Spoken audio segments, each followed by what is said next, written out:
Hi, I'm Farron Pratt, president of First Dakota National Bank in Vermillion. It's just about game time, so grab some snacks, find your seat, and get ready to cheer on the Tanagers to a victory along with First Dakota. And after the game, when you've had a chance to catch your breath, come on down to First Dakota National Bank and chat with us about how we can win your business too. We've got a pretty impressive team, if I do say so myself. But for now, it's game time. Let's go Tanagers!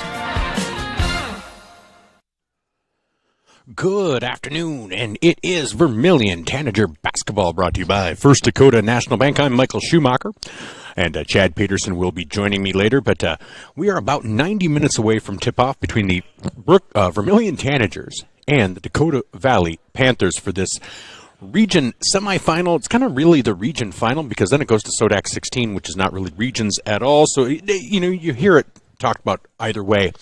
But as a tribute, we wanted to go early, because we wanted to bring you some discussions and interviews that we had with some of the seniors of this Vermillion Tanager girls basketball team as they get ready to take on the Dakota Valley Panthers. Again, out of Region 4A, obviously Region 4A, one of the top regions in the state. No, not even one of the top region in the state.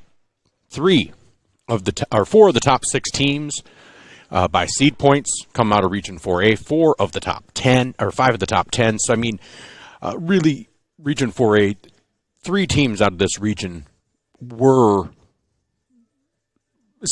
state tournament worthy. 3 of them are not going to get an opportunity tonight out of Region 4A, either Lennox, Sioux Falls Christian, Vermillion, or Dakota Valley. 2 of those will be going home, and 2 of those teams, whichever 2 it is, were definitely worthy of a state tournament berth and could have made some noise while there. And so that's going to be sad tonight. And we'll keep you up to date on all of the action from around the state. But we did want to start with some of our interviews. And we did have a nice talk with Madigan Wallen.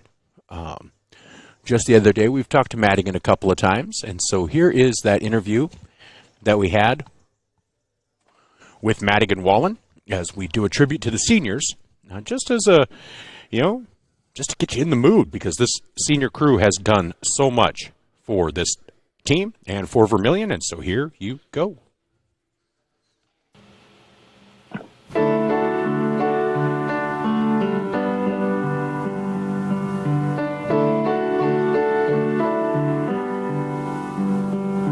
Well, I dreamed I saw the knights in armor coming, saying something about Welcome back to At the Mic with Michael Schumacher, brought to you by JR's Oasis. More than a fuel station, more than a convenience store, it's your one-stop travel shop on ESPN Radio, 101.5 FM, 1570 AM, your home for Tanager Athletics, and Tanager Talks, brought to you by Dakota Realty. For all of your real estate needs in Vermillion and the surrounding areas, reach out to Dakota Realty. We have a special Tanager Talk on the line. Madigan Wallen, one of the seniors who will be celebrating at the game against Dakota Valley. Madigan, how are you doing tonight? I'm good. How are you? I am great, better than I deserve. We're getting some snow, but hopefully it'll be passed so it doesn't affect any basketball. That's always the key, right? Yeah, exactly. We're all hoping that it warms up and melts away. That's the hope, because we've been pretty lucky so far this season, knocking on wood here. But, you guys have been more than, not more than lucky, you've been better than lucky. You guys have been finding ways to win. Let's just start there. As you guys head into senior night, you guys have had a pretty good season, except, I think sometimes it's felt like you had a couple of big losses back-to-back, which is always tough. But it seems like you guys have come out the other side of those losses more determined than ever. Does that feel like the mindset of this team to you? Yeah, I feel like with each season, teams feel growth, and our team has definitely grown since day one, and we're working more as a team as the season goes on. And a few of those losses, I feel like we had to focus more on being a team and everyone working together. And as the season goes on, we're starting to figure that out. Everyone's figuring out their own roles, and the team's working really well together, and hopefully we continue to do that. Well, and you talk about last year's state tournament team. Let's actually go back 2 more years. Let's go back to it would have been, honestly, it would have been your sophomore year or freshman year. Obviously, different players on that team, but what was it like to be a member of the team that you guys get to the Sodac 16? It's at Pier. The team loses to St. Thomas More, who ends up going on to win the state tournament. You guys lost by 3, I think. You then came into that next season. It felt like there was a different mindset. Like, okay, you know what? We can compete with the teams at the top of the state. Does it feel like these last few years have all built upon that realization from that night? Yeah, I feel like everyone learned from that experience.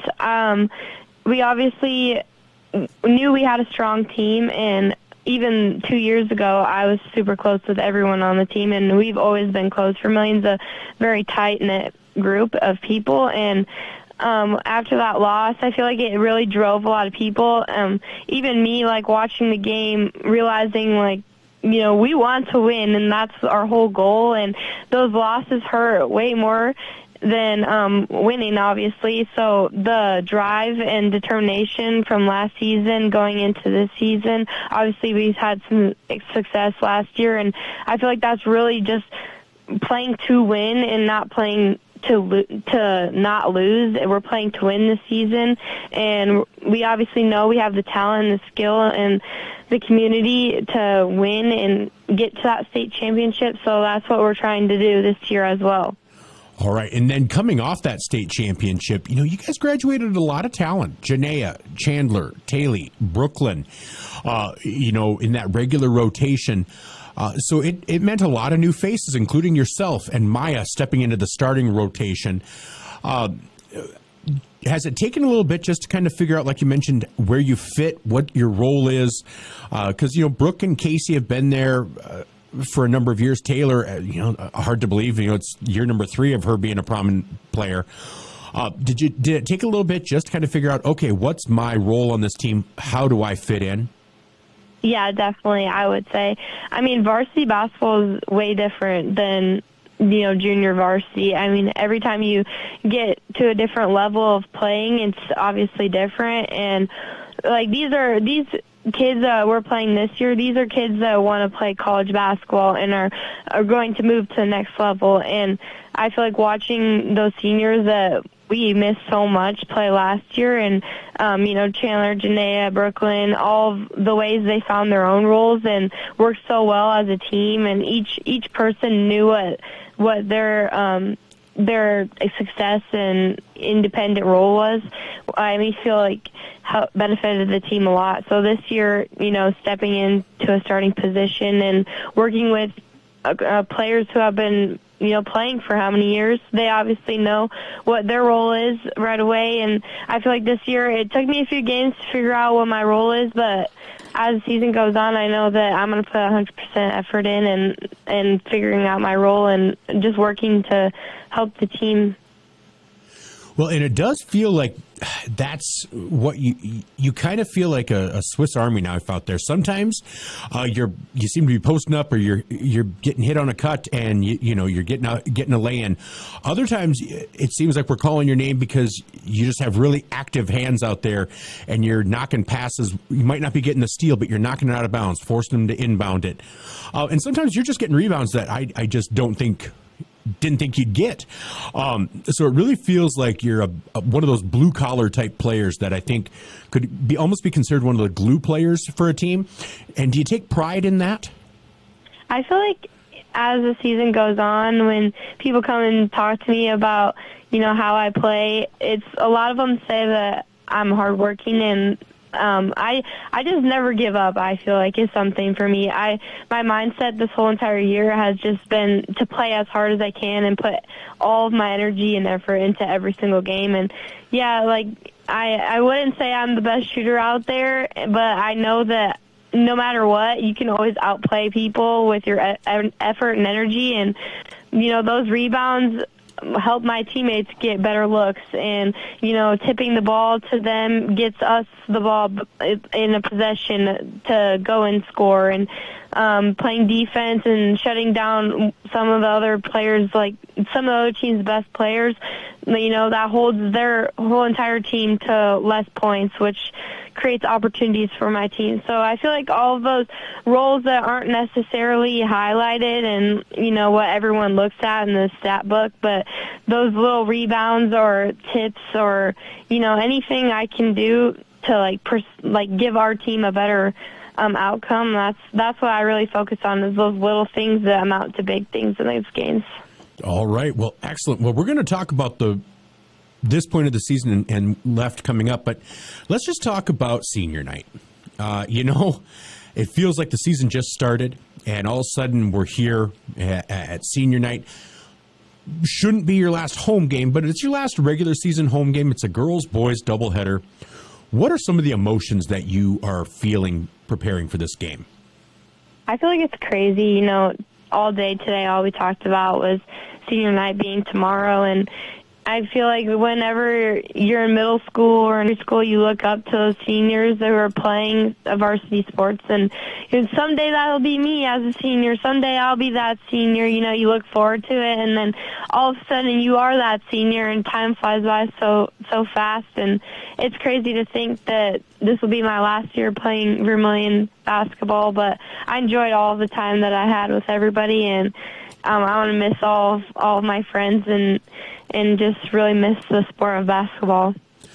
Well, and you started at a young age. I've seen the photos on the Facebook page, and who were the girls that were in your position? Who did you look up to when you first started out? Who were some of the players on that team? I would definitely say Brook, Casey. They loved basketball since they were teeny tiny. It's like basically their entire world. They love basketball, and watching them enjoy it and how good they were, it really just pushed me and the rest of those players to get better.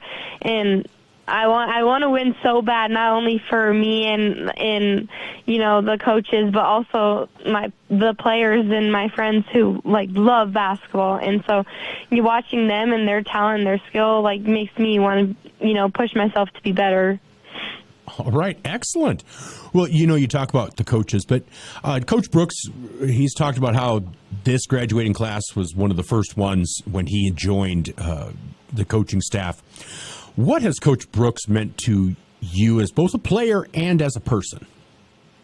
I mean, Coach Brooks is just an amazing person. Not only a coach, but how many coaches, when you get back from a long game that's far on the weekend and it snowed, is going to be out in the cold with his ice scraper scraping off people's car windows. He's just such a great guy, and he really cares about all of us, and he's taught me so much, not only about the sport of basketball, but also things about life. And you're going to deal with conflicts, and you can always overcome them, and he's always been there, and he's such a supportive person, and we just love him as a coach. All right. Well, you talk about your future, and we're going to talk about a future outside of basketball, but let's just talk about the rest of this season. You guys have a big game against Dakota Valley. You guys have overcome a lot this season, and you guys are really playing your best basketball and learning and finding ways to win. If you guys are playing to the best of your ability, is there any reason we shouldn't see you back at state and maybe hoisting that trophy again? No, what our coaches have told us all season is if we play hard and we play our game and we work together, we're going to see success, and we're going to see our hard work turn into wins, and hopefully we'll be there at the end of the season. We all expect to be there, and we all are putting in our best effort to make it to the state championship this year. All right. And as you look back on your career with Vermillion, what is your, aside from the state tournament, because I know that's such an easy one, that one's too easy, what's your favorite memory as a Tanager? I would say, honestly, senior night last year. I feel like realizing that it was almost our senior year and getting to celebrate the seniors after playing with them for so long. I mean, it's a great memory to be able to celebrate the people we love so much in our team, and and then tomorrow will be our time. But, yeah, I would say senior night last year. All right, excellent. And as you look back, what would you consider your favorite mistake? Something where in the moment when it happened, you thought, "Oh, I can't believe I did that. I can't. This is horrible. I'm embarrassed, or I can't believe whatever." But as you look back, maybe, boy, if that hadn't happened, or if I hadn't made that decision, I wouldn't have met this person, or I wouldn't have done this, or I wouldn't have accomplished this. Do you have one of those moments? Well, basketball-wise, I'd say the first thing that popped in my head was at the end of the Centerville game, I got a rebound. And we had drawn up a play, and Brooks just basically told me and Maya, he goes, "You guys crash the board as hard as you can, and you get that rebound, and then you pass it out." And I was like, okay, I'm getting this rebound no matter what. So I ran to the basket, and I got the rebound, and I look, and no one's open. I was like, oh, my gosh, no way I'm about to mess this up. So I tried throwing it out to Brooks, and it actually got stolen. But the other team had celebrated before the clock had ran out, and it ended up being a travel, so we did get the ball back. And I feel like that really stuck with me. I was thinking about how if the game was almost over, and if I would have just given up and just caught the rebound and just didn't try to pass it out, maybe the game would have turned out differently. But we got another opportunity, and I feel like that really it makes me think, like, every time I go out on the court that I'm going to put full effort in and never give up till the time runs out. All right, I like that. All right, well, I tell you what. You have a future after high school, and you have some future plans. We saw it the other day. It was just a few weeks ago, and you are going to play soccer at Mount Marty. Is that correct? Softball. Softball. That's right. You play soccer, but you're playing softball. All right. I knew it started with an S-O. You got to give me. Do I get partial credit? Yeah. Okay. And I knew it in my head as soon as I said soccer. I just had an email come across about soccer in Mount Marty, and that's why it got stuck in my head. I'm sorry, but so playing softball, do they have an idea what position you want to play, and how excited are you about that? And then what are you planning to study while you're at the Mount? So far, my main positions have been catching and shortstop, I would say. I really enjoy any position, except for pitching. I can't pitch anymore like I used to. But, I would say catching and shortstop, but honestly anywhere else that I can play and help out my team. And then while I'm at Mount Marty, I'm planning on studying nursing. And I like pediatric nursing and working in the nursery, so maybe something around there. But so far, I'm planning to study nursing. All right, excellent. Well, Madigan, I know we've talked before, but it's always fun to talk to you again. Thank you so much for carving out some time for me. I know you're busy, but I really appreciate it. Looking forward to seeing you guys in action. And you know what? Knock on wood, we're going to be talking before the state tournament if that works for you, okay? Yeah, thank you, Michael. Hey, thank you. Have a great night. You too. Thanks. Bye-bye. That was Madigan Wallen, senior for this Vermillion Tanager girls basketball team, as we are celebrating the seniors before Dakota Valley. And that game will be at the Birdcage. We'll broadcast it on ESPN Radio, 101.5 FM, 1570 AM, KVTK, your home for Tanager Athletics, as well as Vermillion streaming. But, and I know this is cutting off my nose to spite my face, try to get out to the Birdcage. It's senior night. It's against a rival. 4 great teams fighting for seed points and positioning for regions. Your voice might be the one that makes the difference. So just see if you can do that. All right? All right. Well, we'll be back with more. This was a Tanager Talk brought to you by Dakota Realty. For all of your real estate needs, reach out to Dakota Realty. All right. We'll be back right after this. The Pizza Ranch Vermillion is your event headquarters. Enjoy the crisp salad bar, the country's best chicken, and fresh pizza. Want a custom pizza? Just ask. We are proud to offer the buffet your way. And the Fun Zone Arcade features 36 games, 2 golf simulators, and full bar. Perfect for pregame, tailgates, and parties. Have a business meeting, team, or office party? Reserve the Dakota Center. It holds up to 300 people. Order online at pizzaranch.com for delivery, or circle your wagons and make Pizza Ranch your tailgate place next to USG.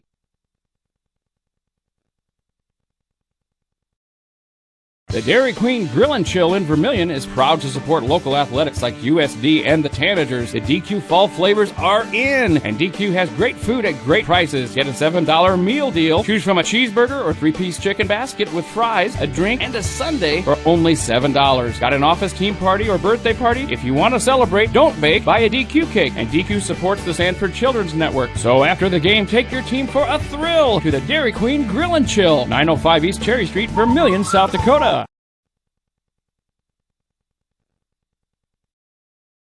Truckers, commercial fleet, car owners, when you need a DOT inspection, you need a battery, oil change, diagnostic, or specialized tire service for farm, auto, and heavy equipment, JFI will get your vehicle repaired and washed and back on the road. JFI proudly supports Vermillion Tanagers, the community of Vermillion, in business for nearly 100 years for a reason. JFI is the best, and that's no lie. JFI 1218 Compton Court, Vermillion.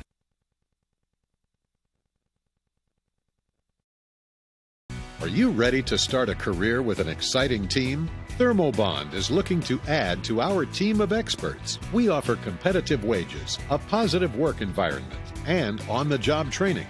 Thermobond is headquartered in Elk Point, South Dakota, and for over 30 years we've been providing lightweight and precast solutions for multiple industries nationwide. Check us out and see if you'd like to start a new career with us today.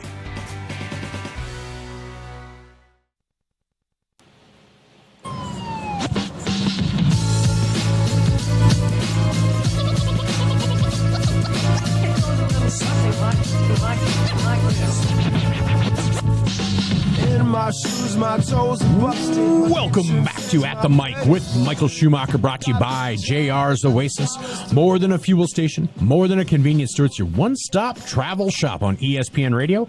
And we have a special Tanager Talk on the line. Tanager Talks brought to you by Dakota Realty in Vermillion. For all of your real estate needs, reach out to Dakota Realty. On the line, we have Casey Hansen, just ahead of senior night for the Tanager boys and girls against Dakota Valley.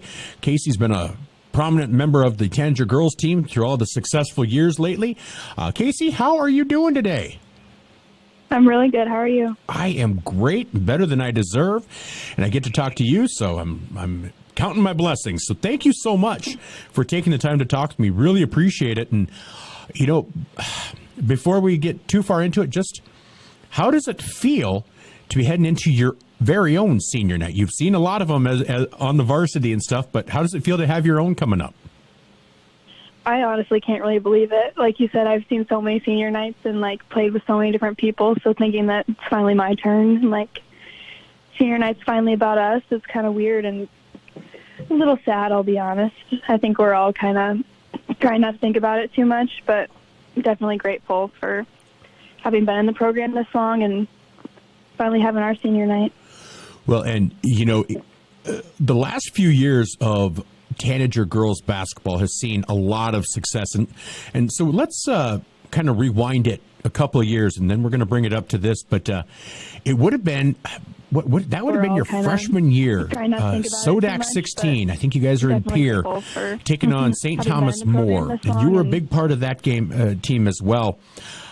Came down to the final moments, and you guys fell just short to the team that ended up becoming the state champions. How has that set the table for everything that has come since then for you guys? Yeah, I think after that year, we all kind of realized that we really do have the talent to get there, and we did get so close, so that definitely gave us a lot of motivation for the next couple of years, knowing how close we got and how good it would have felt to get to the state tournament. All right. Well, but the success was not immediate. You had the next year where you guys had a great regular season, but fell at home to a T area team that probably was underseeded just because some of their stars had been hurt for a significant portion of the season. To fall short that year just led to bigger success. But what were your feelings walking off the court that night? That was probably one of the most heartbreaking games I've ever played in. I remember that very vividly. But, yeah, that was a really good T team. I remember we knew that was going to be a tough game, and it was. But losing at home like that's never fun, so that definitely kept pushing us. So getting to see them again in the state championship last year was extra sweet. Well, definitely, because that was part of that really set the table for the biggest season in recent Tanager history, in the last few years, at least, with the state championship run. And it wasn't an easy season. You guys had some losses along the way, but it felt like every loss was something where you learned something and were able to take that forward into the next games and the rest of the season. When you guys made it to the state tournament, how big of a relief was that to at the very least to finally get to the state tournament? Yeah, I mean, that's the goal for everyone, I think, is to try to make a state tournament. So we were all so proud of ourselves that we finally got there after, well, for me and Brooke, 3 years of kind of anticipation and trying to get there so hard and being so close.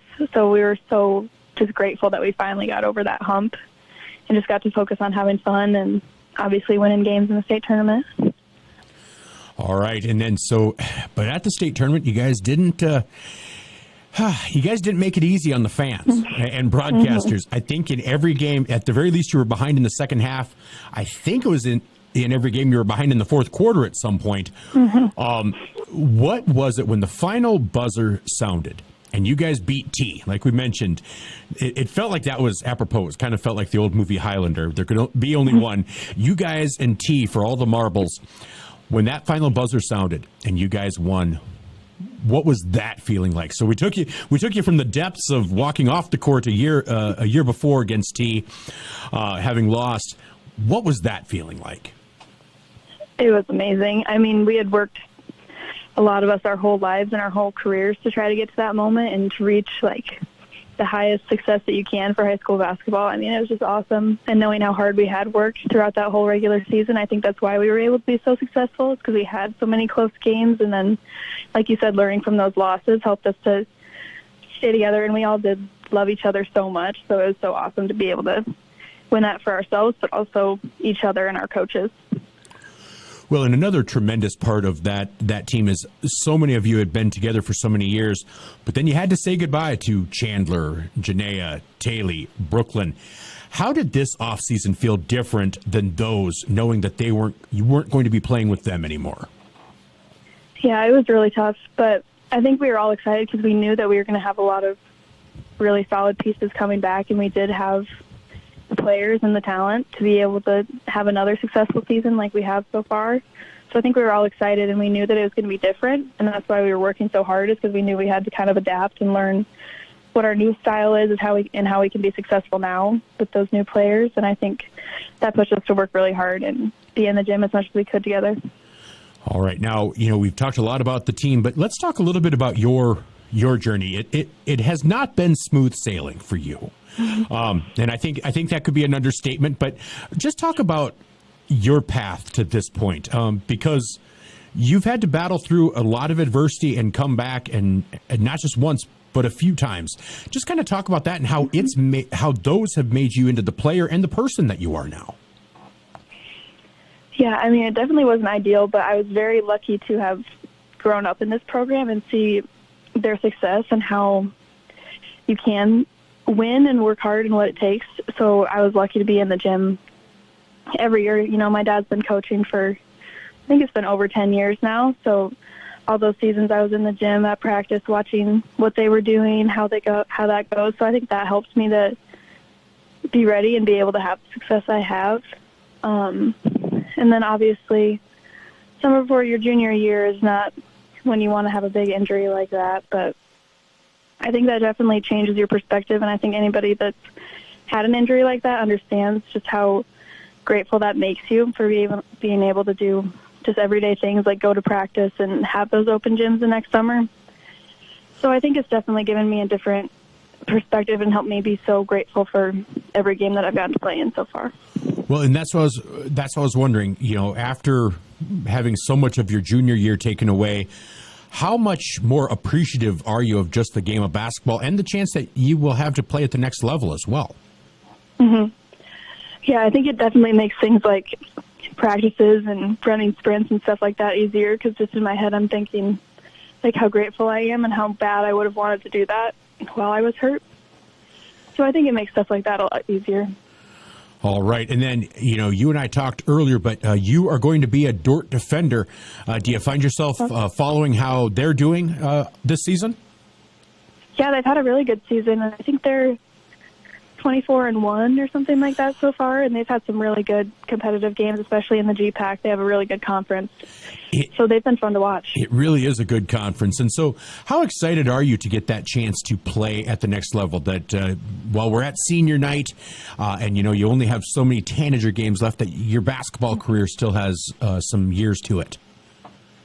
Yeah, I'm so grateful. And, yeah, I love the whole Dort community, and everyone there that I've met so far is really awesome. So I'm excited for that.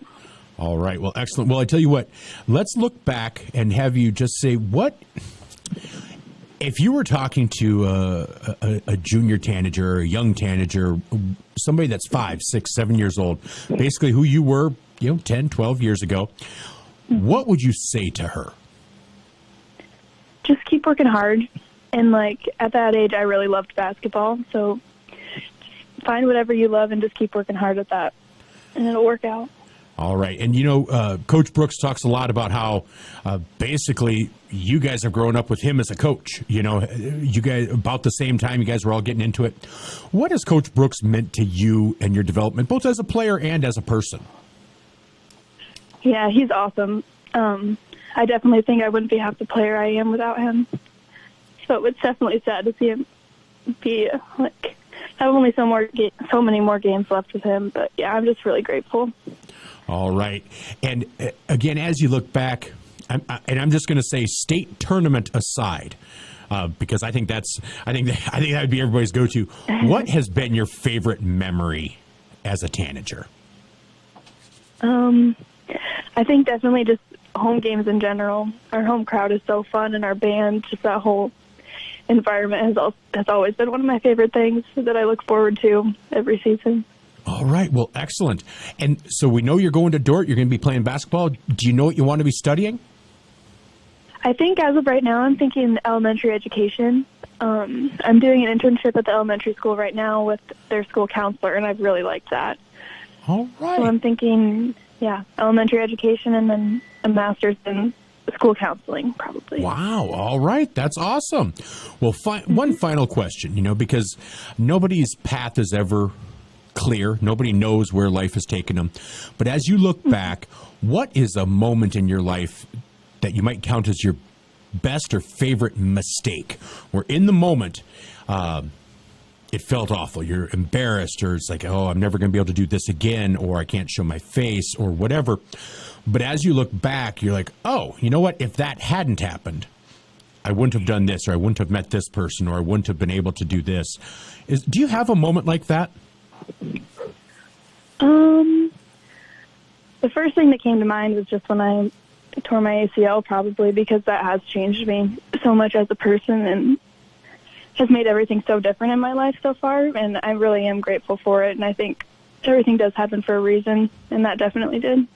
All right. Well, excellent. Well, Casey, I just want to say thank you for taking the time to talk with me. I've had chances to talk with you a couple of times, but it's always a pleasure. So thank you so much for taking the time to talk with me. Really appreciate it. And best of luck against Dakota Valley the rest of the season. And you know what? We're going to knock on wood and say at the state tournament. Sound like a plan? Yeah. Yes, thank you so much. Hey, you're welcome. You have yourself a great day, okay? You too. All right. Thanks. Bye-bye. That was Casey Hansen, senior on this Vermillion Lady Tanagers basketball team. She's been there for a number of years. Hard to see that the final few regular season games, regions, state tournament, all coming in a hurry, and so appreciate this time we have with them. They've been one of the strongest contingents and seen some of the most success for Tanager basketball over a consistent period of time in a while. So thank you so much to Casey for joining me. Thank you to Dakota Realty for sponsoring these Tanager Talks. Always appreciate it. And we'll be right back with more.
Welcome to Runnings in Vermillion.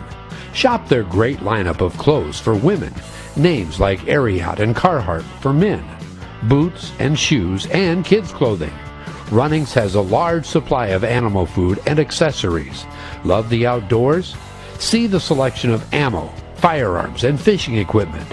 For everything you need, walk through the doors at Runnings, your home, farm, and outdoor store, Vermillion.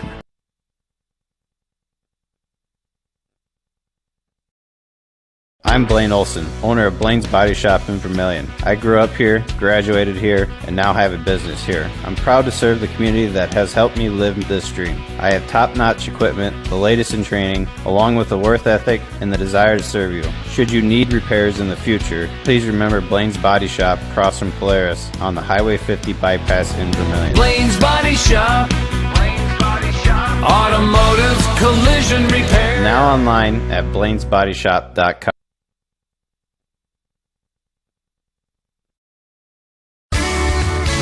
Get the finest wood in the neighborhood. Down at the lumberyard. But it's not just wood at the lumberyard. With a wide variety of quality building materials, the folks at the lumberyard can help you with all of your project needs. Whether it be paint, siding, cabinets, windows, or of course lumber, the lumberyard is ready to help. The best wood in the neighborhood at the lumberyard, 1000 West Cherry Street in Vermillion.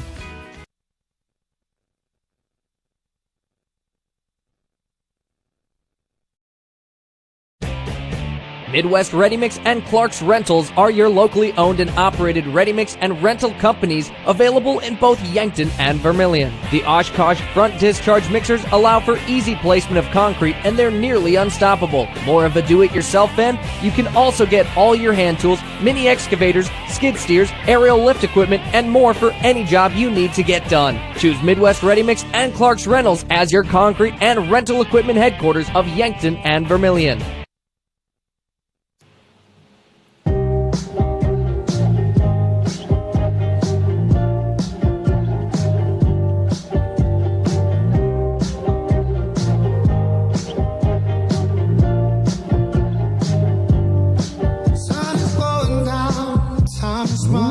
Welcome back to At the Mic with Michael Schumacher, brought to you by JR's Oasis. More than a fuel station, more than a convenience store.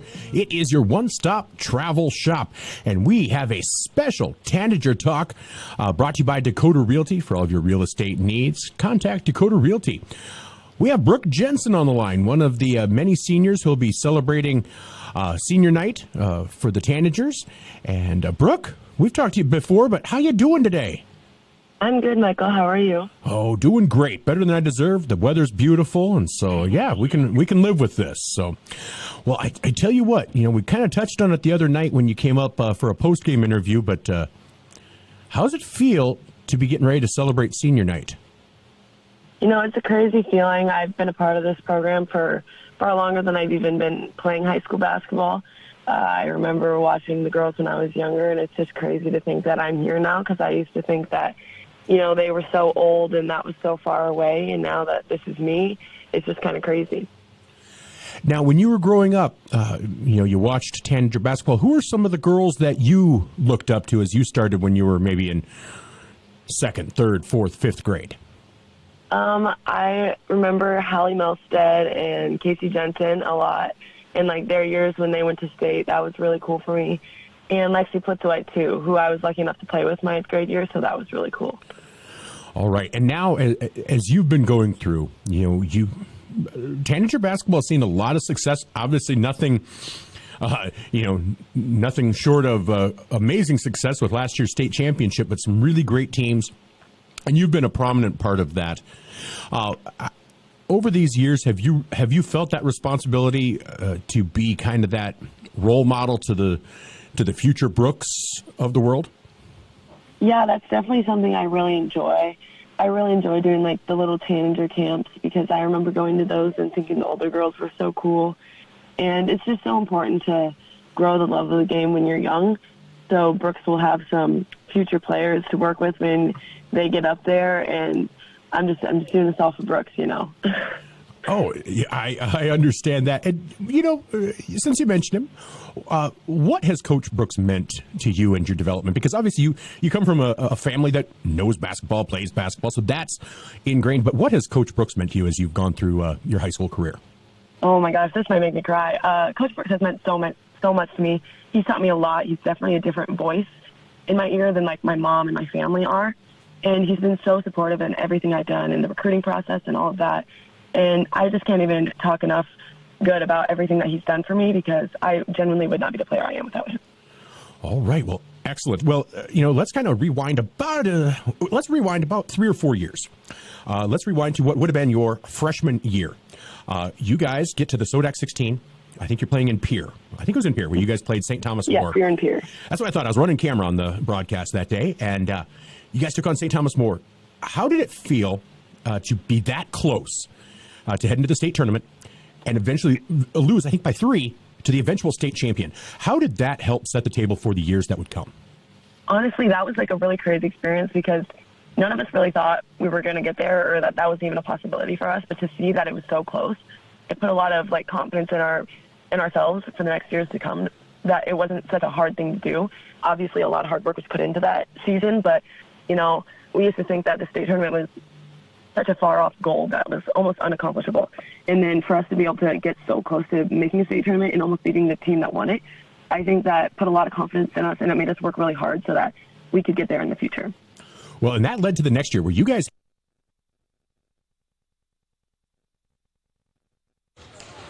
Welcome back to Vermillion Tanager Basketball. I'm Michael Schumacher.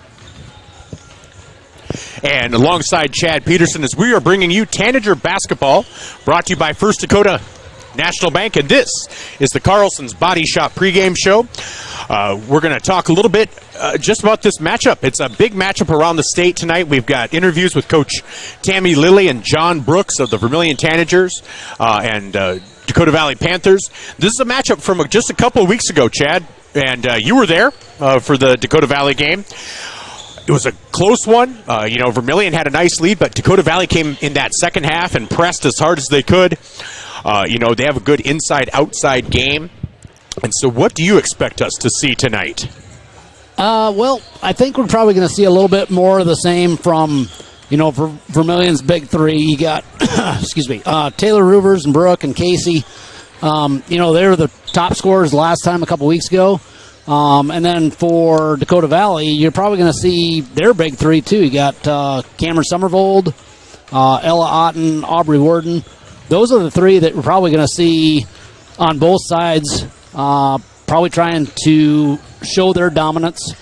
And from Dakota Valley, I think we're probably going to see, like you indicated at the end of the last game, they did a lot of press trap type defense. You may see that to start tonight.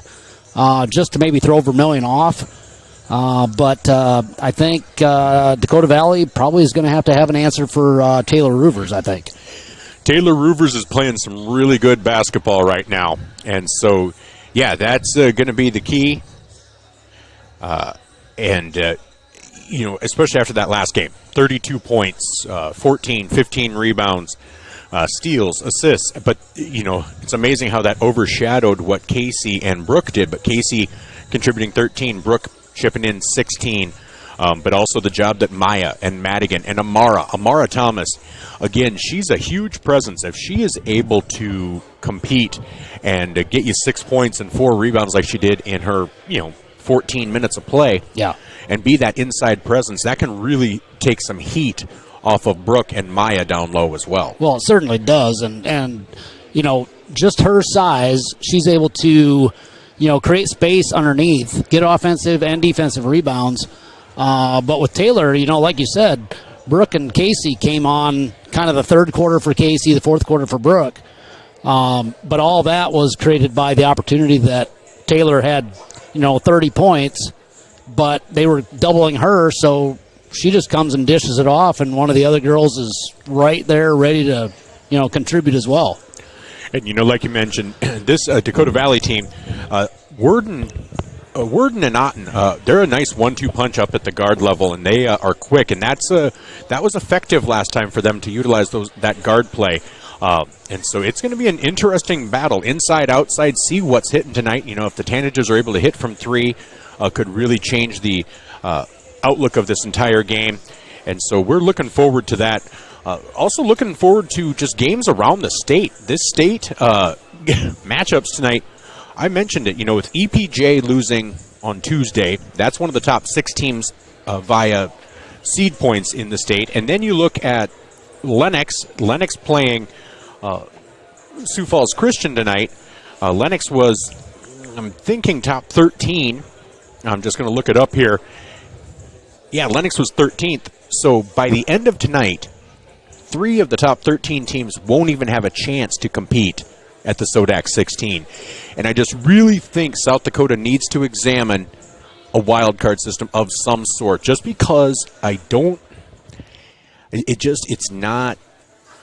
you're getting, you get some great state tournaments, but the fact that right now, after tonight, either out of 4A, EPJ and either Lennox and Sioux Falls Christian and Vermillion and or Dakota Valley will not be continuing is just a shame. Yeah, I agree. I'm not as familiar with the Nebraska system, but yeah, a wild card system definitely could give one of these teams, whoever might lose, an opportunity to compete in the SODAC 16. I think that, maybe they'll look at that, maybe they won't, but it's one of those things that it wouldn't hurt to examine it. Well, see, what Nebraska does is, so like on tomorrow night, I'll be down in Wynot, or down in Meade, Nebraska for Wynot. And that's for Tanager fans. That's only because it's a 5:30 game. It's 2.5 hours away. We had nobody else that could make the trip, and so it became mine. If it were a Regions game or something, we would not be covering it. Tanagers would be first, but that's why I'll be down there. We will be covering this. Parker Orr will be in Parker again. He covered Parker, the girls Parker game. So Parker and Parker is kind of our thing now, I guess. For the boys game, yeah. So he'll be there with Jen Ashley. Jen Ashley making a return to the camera work. So we'll have that tomorrow night as well. But Wynot didn't win their district, but they got in because they were the 15th highest in power points. So there were 10 districts, and then the next 6, so the 6 highest that did not win their district get in, or sub-district, get into that SODAC 16 or Nebraska 16. Based on points. Yeah, and so like a couple of years ago, Crofton got upset in their sub-district championship by 2 points. But they had the most seed points. They were the top in the power points, so they moved on to districts. 1 district went to state, and 1 state. So it just feels like that would be the way you'd want to do it, just to ensure that you're getting the best teams out there. But this year there are going to be a lot of good teams heading home, and in Class A, those matchups.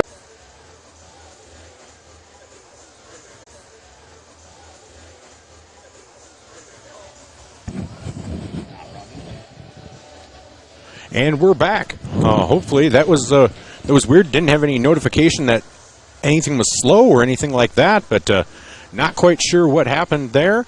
So we will hopefully we'll keep our fingers crossed and go with that. But a lot of good matchups around the state for Class A basketball, and a lot of good teams. A lot of teams that Vermillion has faced. There were teams that in Region 4 have beaten. So it should be a good matchup. And so we'll take a quick break, and when we come back, we'll have our interview with Coach Tammy Lily of Dakota Valley. This is Tanager Basketball, brought to you by First Dakota National Bank on the Carlson's Body Shop pregame show alongside Chad Peterson. I'm Michael Schumacher, and we'll be right back. This is your invitation to thrive in Yankton, South Dakota. Nestled on the bluffs of the Missouri River, plenty of outdoor adventures are waiting. Whether you work remote or in a traditional office, we have a spot for you. Quality health care, diverse manufacturing, progressive school system, Mount Marty University, and so much more. Explore with family and friends. Let's thrive together.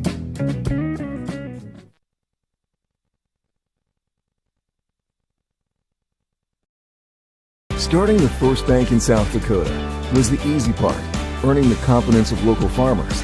Helping families account for their dreams and securing the future for countless businesses took us a little longer. We owe it to the hard workers, big dreamers, and forward thinkers out there. Thank you for making South Dakota a great place to call home.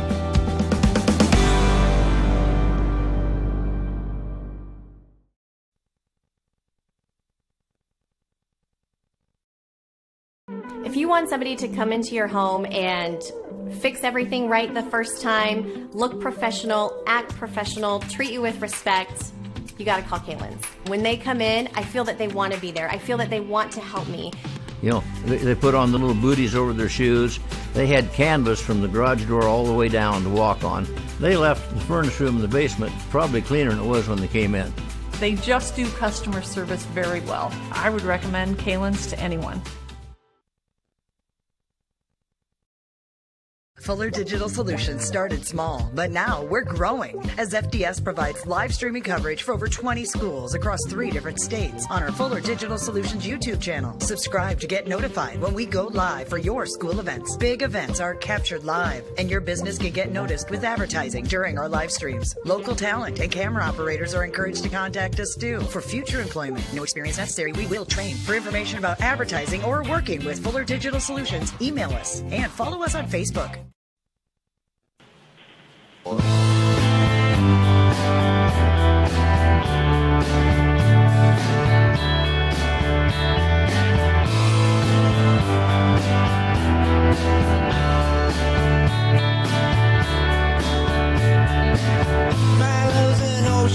Welcome back to our Coaches Conversation, brought to you during our Carlson's Body Shop pregame show. I'm Michael Schumacher, and on the line we have Coach Tammy Lily of the Dakota Valley Panthers. Coach, it is region finals before we get into SODAC 16. How are you feeling today? I'm good. This is going to be a fun one. It's not too often that you get like this quick of a turnaround for a rematch of what was a really good game the first time. How do you feel heading into this game? I think we're ready. I think our girls, obviously the first time around went Vermillion's way, but it was a close game, and Vermillion definitely won the first half, and we won the second half. So we're focusing on the things that worked for us, some of the adjustments we got to make going into tonight, and we hope we find some success. Well, and success has been something you guys have had all season long. Just the 2 losses on the season, one to Sioux Falls Christian, and then one to Vermillion. Otherwise, took on all comers and dispatched them. Some really good teams like an EPJ and Sioux Valley and Hamlin. So you guys have had some pressure situations, and Region 4A might be the toughest region in Class A. When you end up looking at it, and you look at the fact that no matter who wins, 3 teams in the top 10 of Class A seed points will not even have a chance at the SODAC 16. Tells you how tough this region is. Yeah, it's really honestly kind of unbelievable, and it's kind of a bad setup for a lot of teams that are very capable of going to the state tournament and being successful there. But it is what it is, and this is the region we're in, and we all knew that, and we all are giving it our best shot every night. Well, and it's going to come down to, it's going to be a game of free throws and defense. It's going to be the devil in the details, and your team has been playing really well, and you guys are one of the more complete teams, both an inside game and an outside game. And even in the last game that you guys had against the Tanagers, your guard play is always really solid, but it was Cameron Somerville that really provided a big spark, and she's not always a name that people think about. How valuable is that to have so many players that can step up for you? Oh, it's huge. It's huge. Our post players on the inside, they rebound for us. They do some of the stuff that doesn't always show up on the stats. the stuff that you got to have to be successful. And so they're incredibly valuable for us, and we're going to rely on them to do the things that they do well as we continue to go forward. And we know how important each of those positions is going to be for us if we want to be successful. We know we got to have paint touches. We know we want to hit outside shots. We want to attack them, all of those things. All right, now you are facing a Tanager team that seems to be hitting their stride right now, playing their best basketball of the season. What did they bring to the table that present some challenges but also present some opportunities for you? They bring a ton of experience in big games, right? So we know that we got to do the things that we do well and then also make them as uncomfortable as we can. So we're going to make some adjustments to the things we did the first time around and see if we can kind of catch them a little. But we know that they're incredibly talented basketball players. They have been there. They have done it. They know what it takes to win in those big games. Well, and that they have. How valuable is it to get this as a home game? It's big. Obviously, we all know the Birdcage is a tough place to play. It's loud. It's tight. It's a tough place to play no matter who you are. So we're excited that we get this game at home, but we know that Vermillion is going to bring their A game again, and we got to do the same. All right, well, Coach, I think it's going to be a great one of a lot of big matches, games across the state, and two of them in Region 4A. You guys versus Vermillion, and Sioux Falls Christian versus Lennox. The way Lennox is playing, that one's going to be a tough one as well, but should be an interesting, fun night to be a fan of high school girls basketball in South Dakota. But thank you so much for taking the time to talk with me today. Really appreciate it. Appreciate you sending across the stats. It kind of helps me prep just a little bit better, but looking forward to seeing your team in action tonight. Thank you so much. Thank you. Bye-bye. Bye-bye. That was Coach Tammy Lily of the Dakota Valley Panthers as we get ready to bring you Vermillion Tanager Dakota Valley Panther region action. Winner of this game goes to the Sodak 16. Loser goes home. We'll be back with our interview with Coach John Brooks right after this. This is Tanager Basketball, brought to you by First Dakota National Bank on ESPN Radio and Vermillion streaming on YouTube. This is the Carlson's Body Shop pregame show.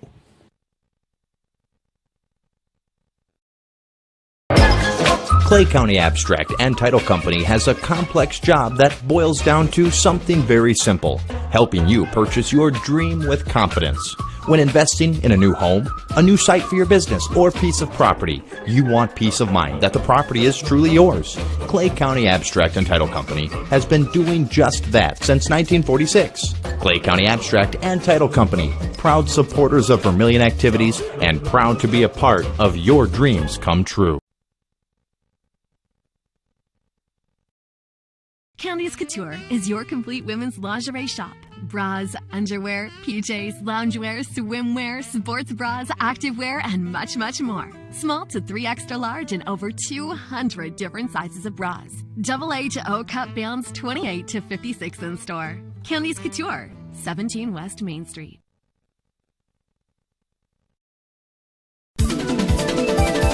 Slumberland Furniture in Yankton, the place to shop for your next new mattress.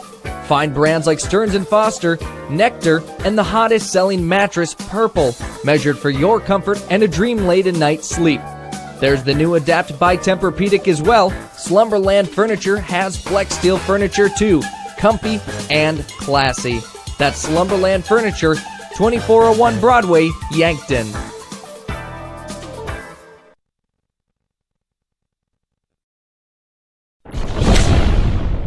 Todd's Electric, your full-service electrical contracting company. Todd's Electric services residential, commercial, agricultural, and industrial customers. From the simplest service call to the most complex design build project, Todd's Electric has the expertise to do it right. Call Todd's Electric for all your electrical needs. Todd's Electric, helping you control all things electric. Except for lightning. Todd's Electric. Go Tanagers.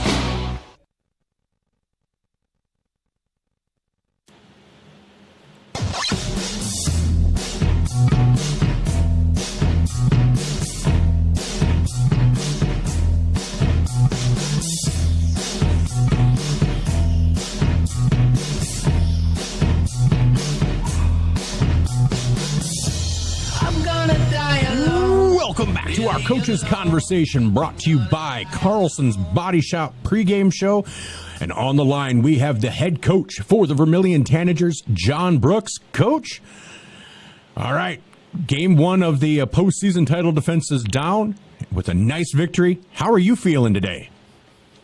Yeah, it was a good way to get the postseason started. Obviously, Canton's a very good team, and it took us a while. We didn't get off to a great start, but, played a really good second quarter to get that 10, 13-point lead at half, and then really had a good third quarter, and that kind of got our separation that we needed. So we got to move on the kind of told the girls we got to move on the line. We got to move to the next spot, and now it's just getting prepared and getting ready for the next game.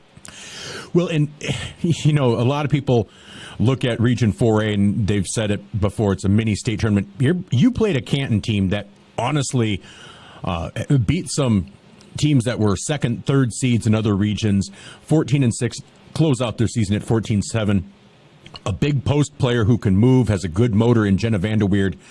How great was that to have that test and to come through, not just to get the win, but to get a convincing win? Yeah, I don't think people probably understand how good Kent is. And like you said, if they're in any other region, they're probably a 2 seed.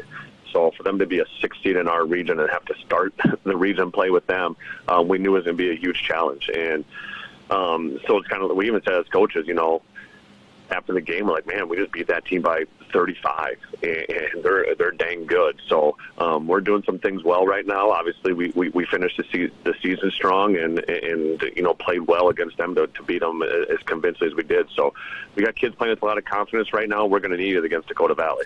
Well, and that's exactly right. You talked about closing the season strong, and that started back late January. After your loss to Elk Point Jefferson, you guys went on a run where you beat Lyman, you beat Del Rapids, you beat Parkston. Lyman, one of the top 3 teams in Class B. Parkston, one of the top 5 teams in Class B.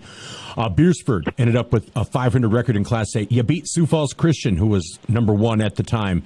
A tough Sisseton team with a great player. And then you beat that Dakota Valley team just, honestly, 2 weeks ago. Then closed out with Parker, and then had this victory against Canton. So you guys have been on a nice run against a lot of great teams, but each team different. Some are guard heavy, some are post heavy, and you've had to play differently and come up with different ways to win. How valuable is that heading into this rematch with Dakota Valley? Yeah, I guess one thing, we're definitely battle tested. We've played about every good team you can imagine, and like you said, a bunch of different styles. And I think that's the nice thing is we can play with all those different, all those styles, and been able to find a way to win all of them. So we're comfortable with any game or any team that we play. Dakota Valley is very, very talented on the offensive end. And, if you kind of even look back at our game, they scored 63 points. They're going to score the basketball. The one nice thing that we had is, we scored it well. We scored 71. So we got to defend and rebound like always. But at the end of the day, we got to score the basketball against Dakota Valley. We're not going to hold them in the 40s. It's just not going to happen. So offense is going to be key for us. Well, and you speak of offense. Against Canton, you guys really, after those first 4, 5, 6-ish minutes, you guys went on a run. And I know people are going to focus on Taylor's 32 points and her 13 or 14 rebounds, but it wasn't just. It was the 3-headed monster of Taylor, Casey, and Brook. 13 for Casey, 16 for Brook. But it was also other players taking advantage of the opportunities to get a 2-pointer, get a putback, or get a nice backdoor pass and go up like Amara Thomas did. How valuable are those? They get overlooked, but how valuable are those? Because like you said, this is probably going to be a really close game with Dakota Valley, and every point is going to count. How important is it for those players to step up as well? Yeah, we're not going to be able to beat Dakota Valley with only 3 kids scoring, and I think that's the nice thing. I think over these last 8 to 10 games, our Madigan and Maya and Amara and Lexi have really been able to pick up some of that scoring load. They're chipping in 6 to 8 points apiece or 4. If we can get 20 points or so out of those 4 kids, that's when we've been really, really tough to beat. So they've really accepted their role very well. They understand where they need to be offensively in order to get themselves a good spots to score. And we're going to need them just as much as the other three that we talk about all the time. We need our other kids to score as well. Well, and let's just talk a little bit about this Dakota Valley team, because, like you said, they put up 60-plus points last time out just 2 weeks ago, and they have two great freshman guards in Worden and Otten, and then Meade down low is a 5'11" big. What's the game plan going forward? What did they present? Because they are one of those that has both the inside and outside game that you have to battle. Yeah, they're very balanced. All five of their kids can shoot it. You can't help off anybody big.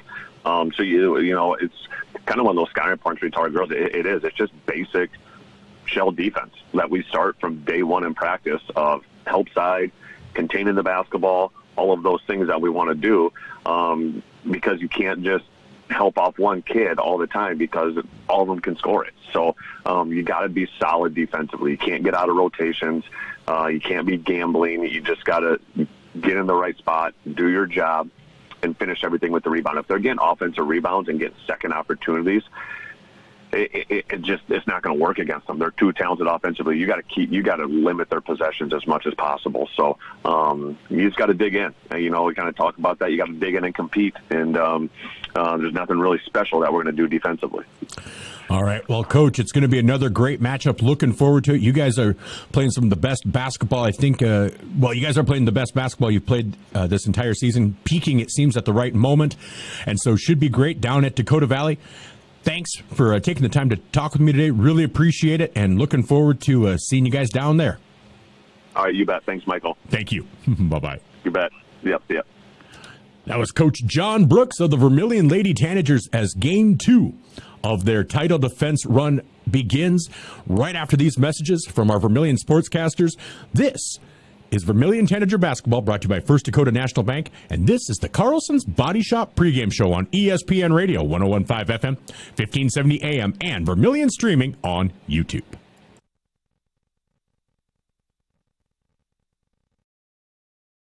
Wanting a specialist without leaving town? We've got you covered. Our clinic offers specialists for the health and wellness of your family, from pediatricians to OBGYNs, plus primary care. You can find it all at Vermillion Medical Clinic. So much care, so close to home.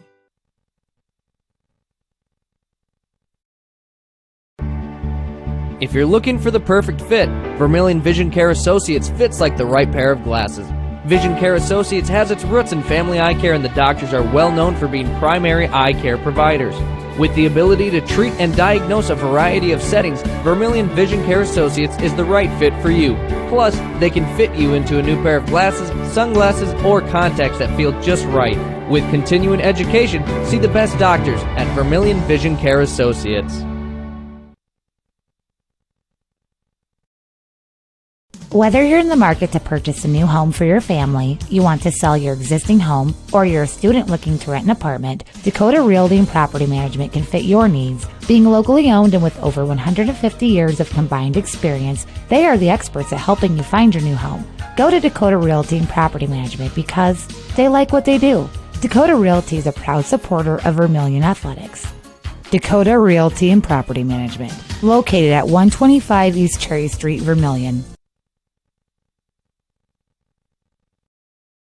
Remember the Perks card from Pump and Pack? Well, guess what? There's an addition, not just a card, it's an app. The Pump and Perks app and the Pump and Perks card from Pump and Pack, Vermillion. Just go to their Facebook page, Pump and Pack, and scan the QR code and you're in. Or go to the store, Pump and Pack, and get the card. Then download the app. Each one does the same thing. Like give you 5 cents off per gallon every day, except for Sunday, it's doubled with the Perks card from Pump and Pack, Vermillion.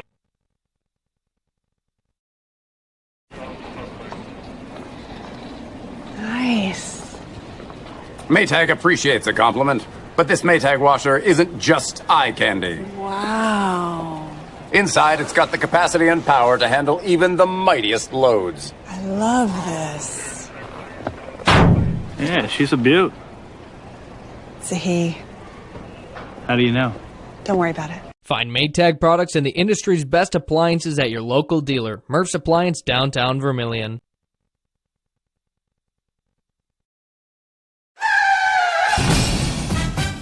In a situation like this, the first thing you do, of course, is make sure everybody's okay. And then you're thinking, you better call your insurance person. No, just call Justin. At Vermillion Auto Works, you see Justin handles all the insurance claims and gives free quotes. Not everybody does the free quote thing anymore, you know. So call Justin at Vermillion Auto Works. He'll take care of the situation. Carrying WeatherTech, Rough Country, and Tuxedo. Vermillion Auto Works. Welcome back to Vermillion Tanager Basketball, brought to you by First Dakota National Bank. Alongside Chad Peterson, I'm Michael Schumacher as we're getting ready to bring you the Vermillion Tanagers and the Dakota Valley Panthers as they get ready to do battle to see who gets to go to SODAC 16. All right, well, I was earlier going to talk about the matchups around the state. Well, in Region 1, Region 1 features Aberdeen-Roncalli against Millbank. Millbank, I have a feeling, might be pulling off the upset there. That is a 1 versus 4 seed. Millbank is the 4th seed. Groton area is hosting Sisseton. That should be a great matchup. 15-6 Groton versus 14-7 Sisseton. So that is your Region 1 matchup. That should be a great game. And so we'll see how that turns out. As Chad gets his headset on, he was just grabbing us some programs down there. So just a second here. And so I was just starting to go through the region matchups. And Region 2 in Class A, you know, we were talking about how tough Region 4 is. Region 2 has Hamlin, but their 4th seeded team is Clark Willow Lake at 12-8. Sioux Valley is the 2 seed. They're taking on Great Plains Lutheran. So really, I mean, I think it feels like it's Hamlin and Sioux Valley, and then it's a step or two down for Great Plains Lutheran and Clark Willow Lake. And that's why, like I said, we talked about Canton. Canton probably would have been a 3 or a 4 seed in there, you know, in Region 2, but they're a 6 seed in Region 4. Whoop. Yeah, they had a tough region. That's no doubt about it. And Vermillion, Dakota Valley, Sioux Falls Christian, just, you know, really the top teams in that region, and you know, Lennox. Yep, and that's the case. And then you look at Region 3.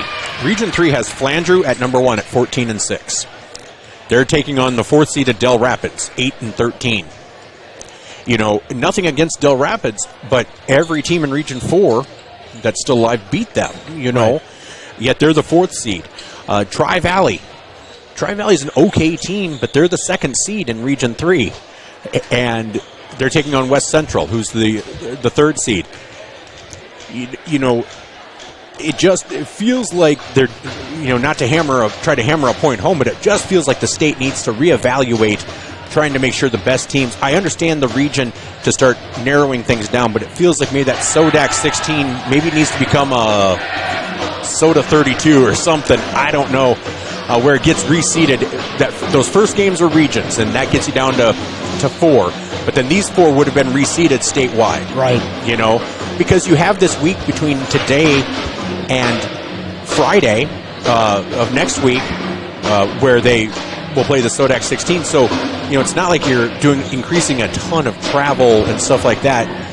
Do more neutral sites, I understand, midways and stuff. But, you know, I think having it as a round of 32 would be the next night, would be the best step for them. Yeah, or like you said earlier, you know, maybe have a wild card situation where you go that route. Yeah, and so maybe increase your regions, maybe increase the number of regions to 12, and then have a region champion and then 4 wild cards or something like that. I'm you know, it's an imperfect system, and I have an imperfect brain, but it feels like something should be done. Yeah, the people that make more money than us are going to probably have to make those decisions. Yeah, I'm doing this for free. You get what you get. You don't throw a fit. That's right? All right. Well, tonight, what we're looking at is a great matchup, though, between the Tanagers and the Panthers. And so the starting lineup brought to you by Central Farmers Cooperative. Well, for Dakota Valley, it's going to be Bella Stokes. Bella Stokes, a 5'5" sophomore, averaging 6.3 points per game, 1.2 rebounds, and 1.1 steals. Emerson Mead, a 5'11" senior, averaging 5 points, 8 rebounds per game, 1.8 assists, and 1.9 steals. So she has one primary job, and that's to clean the glass. And but she does a good job of that. She does it well. 8 rebounds a game. And then Cameron Somervold, she's the one who struck the most in the game against the Tanager game last time. She doesn't get a ton of publicity just because bigs don't often get that much, especially when they have two great guards like this Dakota Valley team does. But Summervold is a great player for this Dakota Valley team. She's 5'11". She averages 15.1 points per game, 8.5 rebounds, 1.5 steals, and 1.6 blocks per game. And then Aubrey Worden, a 5'10 freshman, number 22, averages 12.3 points per game, 5.2 rebounds, 2 assists, and 2.5 steals. And then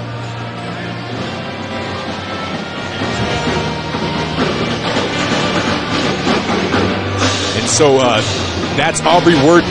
And then the other freshman, 5'8 freshman guard, number 23, Ella Otten.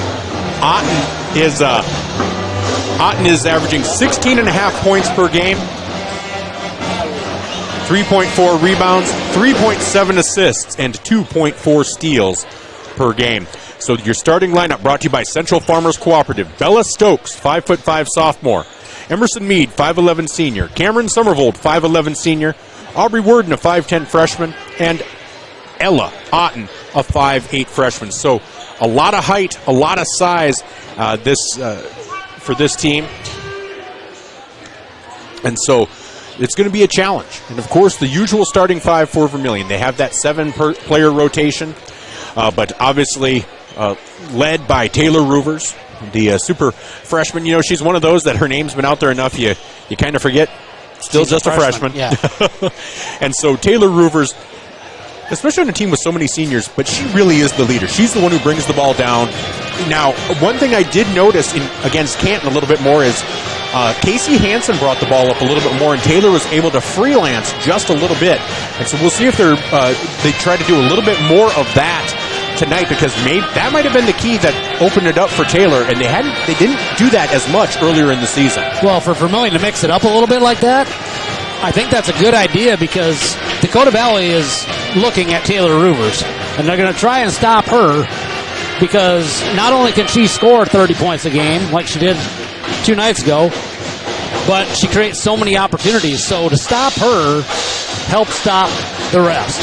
That's exactly right. And so, I think the other key tonight is going to be Brooks' 12 to 15 foot jumper. You know, basically around the elbow, making that a perimeter. If she can get that to start falling for her tonight, I think those are the big keys. Taylor Roovers, Brook Jensen's mid-range jumper, Amara Thomas, if she can make a presence, and Casey Hansen from the outside. Yeah, I totally agree. I think those are the three that I think are the biggest as they get ready. Kind of a nice atmosphere here as they get ready to announce the starting lineups. Again, our starting lineups brought to you by Central Farmers Cooperative. Central Farmers Cooperative serving the ag community for over 20 years. All right, well, we are getting into it. You can see it's beautiful. This is a really nice gymnasium, a really nice setting. We were here last year for the regular season matchup. And so get excited for some region basketball as the Tanagers get ready to defend their state crown, looking to take that next step. And again, so for Vermillion, or for Dakota Valley, well, they are coached by Tammy Lily, assistant coach Will Basinius and Rob Lilly. Athletic trainer is Chad Van Skowick. Cheerleaders, Austin Kodem, Bailey Link, Abby Wagner, and Mary Ganschow. And cheer coach is Justine Sponder. Obviously the school colors, purple, black, and silver. For Vermillion, well, their coach is John Brooks, assistant coach is Doug Hansen, Carrie Jensen, Kelly Knutson, and Gage Polmeyer. Managers Josie Askew, Annika Barnett, Tessa Peterson, and Britton Brooks. And their cheerleaders are Sophie Gerlich, Adele Mahwald, and Grace Wall. Cheer coach is Linda Alvey. School colors, red and white. That school song, cheer or hail to Georgia. So Vermillion getting ready as they are doing their sportsmanship bit. And then we'll give you the national anthem here in just a moment.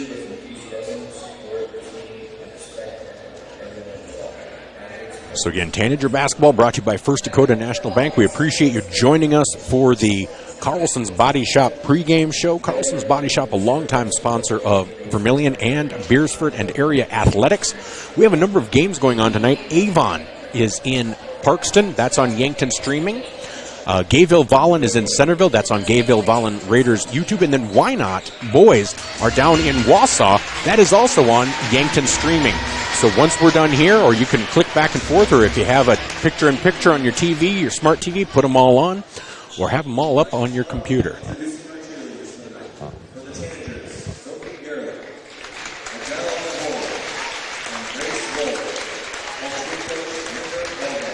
So here comes the starting lineups for the Vermillion Tanagers.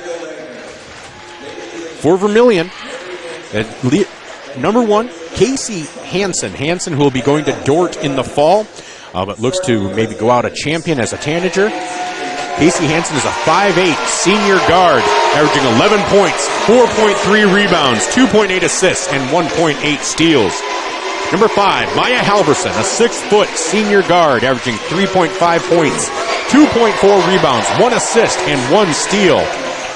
Number 11, Taylor Roovers, 5'5" freshman guard, 16.9 points per game, 5.8 rebounds, 4.7 assists, and 3.9 steals. Madigan Wallen, a 5'8" senior guard, averaging 3.2 points, 3.4 rebounds, 1 assist, and 1.5 steals. And Brook Jensen, number 33, a 6'1" senior guard, averaging 15.8 points, 6.7 rebounds, 1.5 assists, and 2.1 steals per game.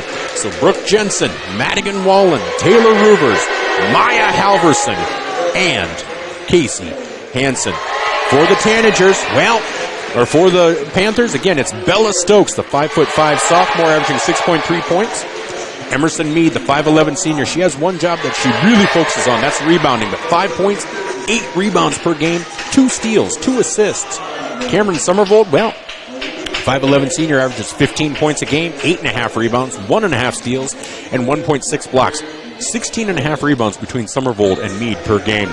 Aubrey Worden, a 5'10" freshman, averages 12.3 points, 5.2 rebounds, 2 assists, and 2.5 steals. And Ella Otten, 5'8" freshman, averaging 16.5 points, 3.4 rebounds, 3.7 assists, and 2.4 steals. All right, we're going to pause for the national anthem. We will always pause for the national anthem.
That was the national anthem by the small but mighty Dakota Valley Pep Band as we get ready to bring you this Region 4A semifinal between the Vermillion Tanagers, the 3rd seed, and the 2nd seeded Dakota Valley Panthers. This is a rematch from just a couple weeks ago where Vermillion won 61-53. So jumping for Dakota Valley, that's going to be number 11, Cameron Somervold. Jumping for Vermillion, as always, number 5, Maya Halverson. So let's get ready for some Tanager basketball. Tanagers in red with black trim, white numbers and letters.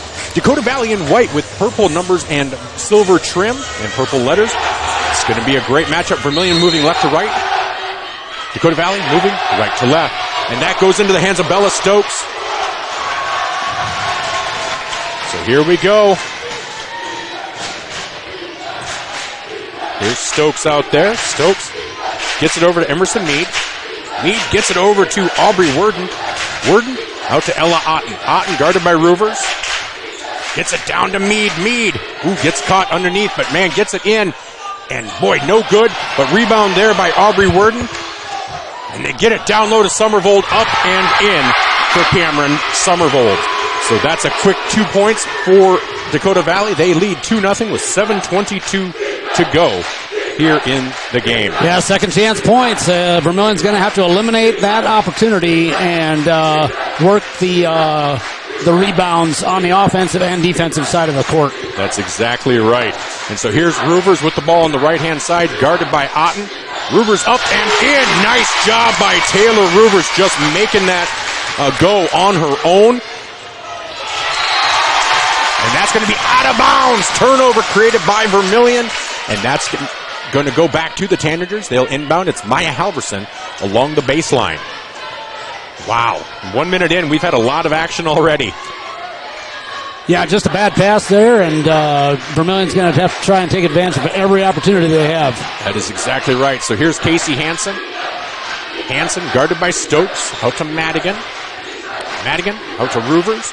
Ruvers thought about the three, drives in, and they're going to call a foul on the floor. And if they're going to call it like that, Ruvers can take good advantage, and Brook can take good advantage too if they're going to call it. Yeah, every opportunity she can drive. She can draw a foul, or she can be able to dish it off because they're going to come down and collapse on her. Oh, and she threw it away. And here's Cameron Somervold up and in. She now has 4 points, making it 4-2 in favor of Dakota Valley. Yeah, just I think the inbound pass was meant to go out front, and both players kind of cut away from the ball, so just ended up in no man's land there. Here's Halverson. Gets the ball over to Wallen.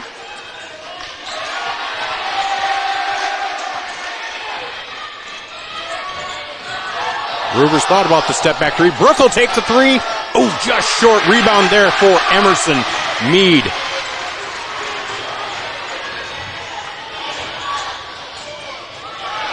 Nice floater there from Somervold. She now has 6 points. 6-2. 5:43 to go here in quarter number one. Yeah, they're going to have to try and find an answer for Somervold. Both ends of the floor. So here's Halverson. Jensen. And the Tanagers have to compete with the raucous Dakota Valley student body. Brook Jensen gets that little mid-range jumper to fall, though, so that will help a lot. We've talked about the vast expanse of this gymnasium, but man, that student crowd is loud, and that's going to be a foul on Wallen on the floor. I believe it's going to be on Wallen. And that'll be Madigan's first. Yep, Madigan's first personal, first team foul. So Dakota Valley will inbound from the baseline.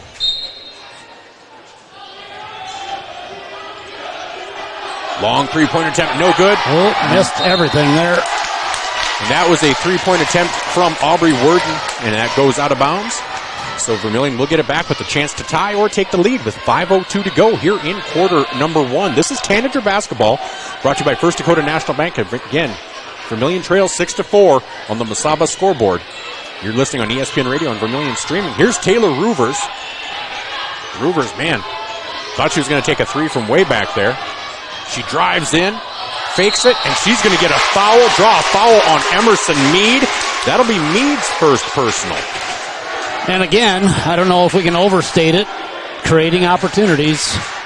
That's what she does. That is exactly what she does. And Vermillion needs to make free throws tonight. We were not hitting them 2 nights ago, but we need to hit them tonight.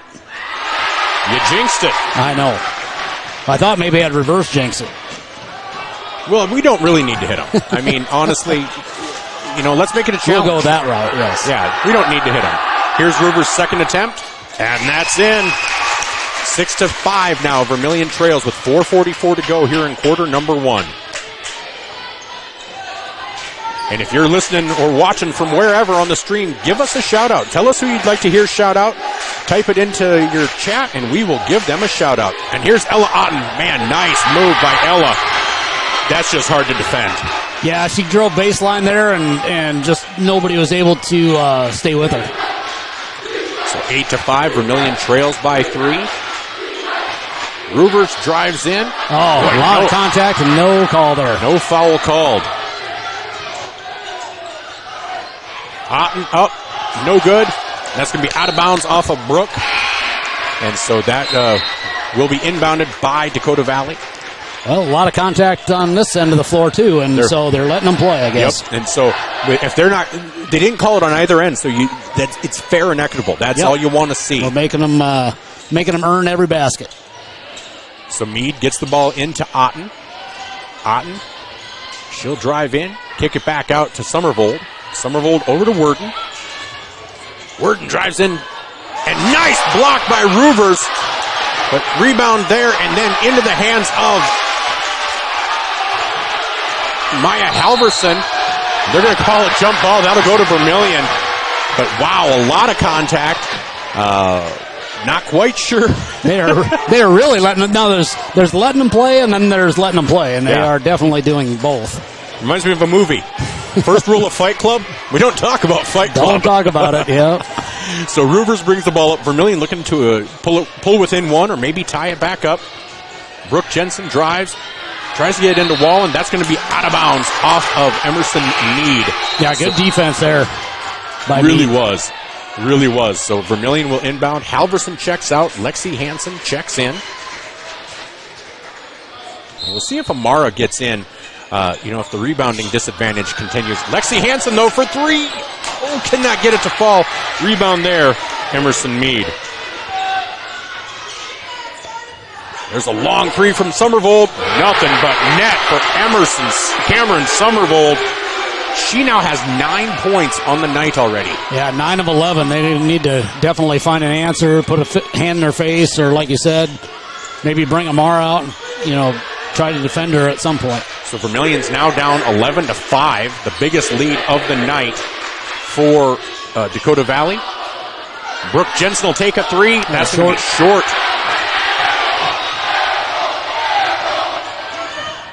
Nice block by Brook. Or by Taylor. Taylor Ruvers with the block. And that's going to be a foul on Madigan. That'll be Madigan's second. I expect to see Amara come in now. As you can hear the DV crowd loud and raucous.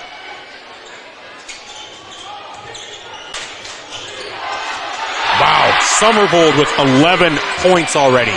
11 of 13. Vermillion just doesn't have an answer right now. Yeah, Brooks might have to get a timeout and try and figure out how to defend her because, like you said, they don't have an answer unless Taylor's going to start hitting 30-foot threes. And Ruvers, that is off the back iron rebound to Dakota Valley, and that's the whole thing. We are not getting second chances. They are getting every rebound. They're getting a ton of offensive rebounds. Yes. And so that needs to turn around in a hurry. It's already an 8-point deficit. There's a long shot there by Kate Betzworth. No good. And here's Casey Hansen bringing the ball up. And here's Brook Jensen on the right side. Brings it back around up top. Gets it over to Wallen. Good movement here by the Tanagers. Taylor Ruvers drives in, and she is going to get the foul. Cannot get it to drop, but she will get the foul called. As here comes Amara now. And that foul was called on Betzworth, I believe. That's Betzworth's first personal. Third team foul. Now we might have some blood. Emerson Meade looks like she's got some blood in her mouth or nose or somewhere. They're going to try and clean that up a little bit. All right, so Meade checks out. So out there now for Dakota Valley. It's Betzworth, Worden, Otten, Summervold, and number 15, Alexa Verdorn. So checking in for Vermillion now, it's Amara Thomas out there with Brook Jensen, Taylor Ruvers, Maya Halverson, or Casey Hansen, and Lexi Hansen. Sorry, Maya and Lexi, Maya and Casey, I always get them confused. They've got the hair pulled back, similar color. It's just, I hate doing that. But here's Taylor. She gets 2 free throws. First one is short. 1 for 3 so far. That's, love to see her get this one at least. So second free throw. is up and good. So 2 for 4 makes it 13-6. Again, 7-point lead for Dakota Valley. Biggest lead, one of the biggest leads of the night. And Laura Thomas, she's out there guarding Verdorn. Good movement from Thomas. Thomas in the paint, up and floater there for Betzworth. Betzworth now has 2 points. 15-6. Again, the biggest lead now again for Dakota Valley at 9.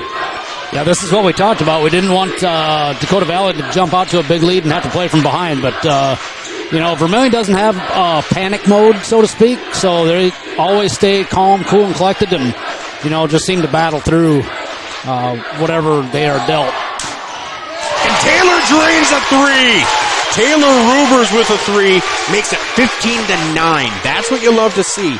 And her dribble drive caused them to have to go back on their heels, and she just took a step or 2 back, and it drained the 3, and that's her secret weapon.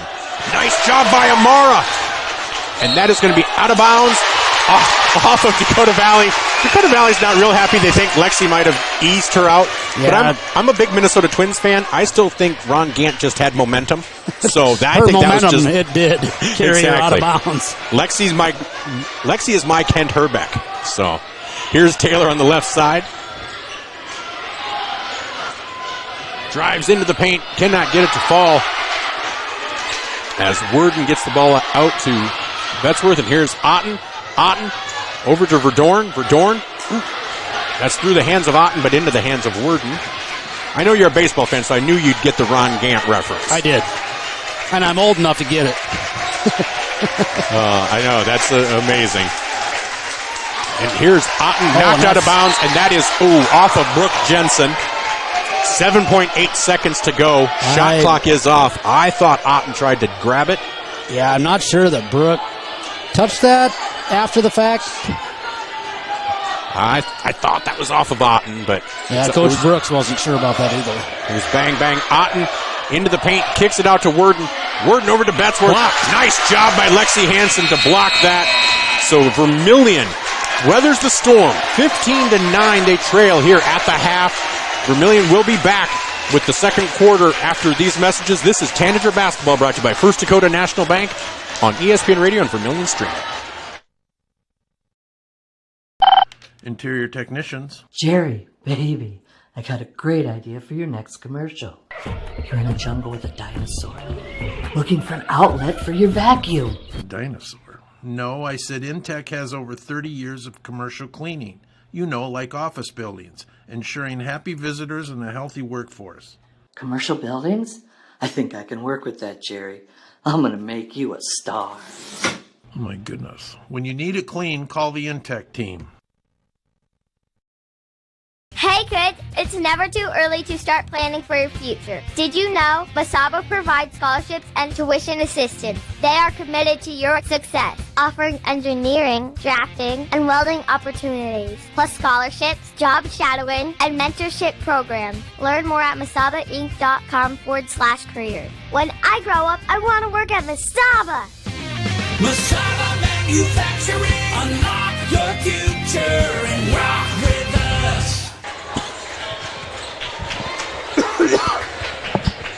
Sorry about that. Welcome back to Vermillion Tanager Basketball on ESPN Radio and Vermillion Streaming. I'm Michael Schumacher alongside Chad Peterson, where after one quarter of play, Vermillion trails 15-9. But Chad and I were talking off the air. It could be worse, and if Taylor had hit one of those 2 that she missed, if we're 15-10, it would feel a lot different too. So I feel like maybe they weathered the storm. But here's Otten for 3. No good. Rebound, Brook Jensen. Okay, that is a good start. Yes, no second chance opportunity for Dakota Valley. Definitely an improvement. Oh, good pass. Maya Halverson underneath from Casey Hansen. There we go. That is the way to start a quarter. 15-11 now in favor of Dakota Valley with 7:33 to go. This Dakota Valley team, they are not going to give up, though. Picked up the dribble is Worden. And here's Emerson Mead. Good to see her back out there after the blood timeout. Steal by Taylor Rubers.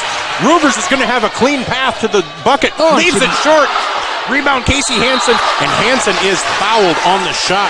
Wow, Taylor does not leave them like that real often. I think she got too far under and just had to throw it kind of straight up at the backboard and did not have any carom off it whatsoever.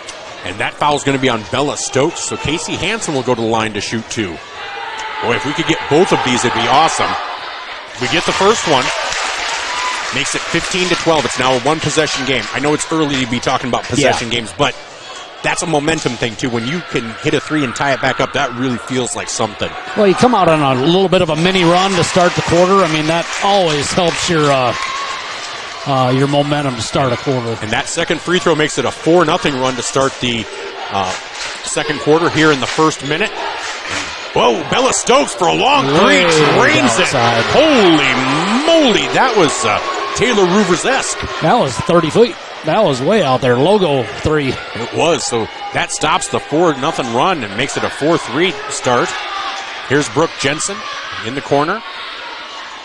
Gets it to Casey Hansen. Casey guarded by Ella Otten.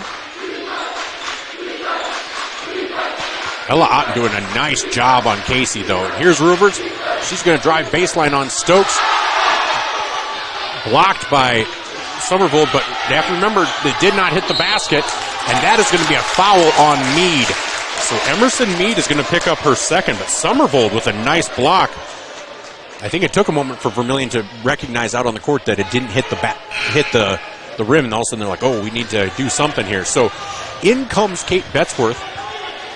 Out goes Meade. Kind of recognize Casey's bringing the ball up, and they're putting Taylor kind of off on the side and not necessarily bringing the ball up the last couple times around. What a great pass. Nice pass there by Ruvers. Assist Ruvers back bucket. Madigan Wallen, so back to a 3-point deficit with 6:08 to go for the Tanagers. Man, Ella Otten, though, she is so quick. And good body control, as you were talking about last time. Whoa, Aubrey Worden turnaround jumper. Nice play by Worden. She and Otten are those two super freshmen.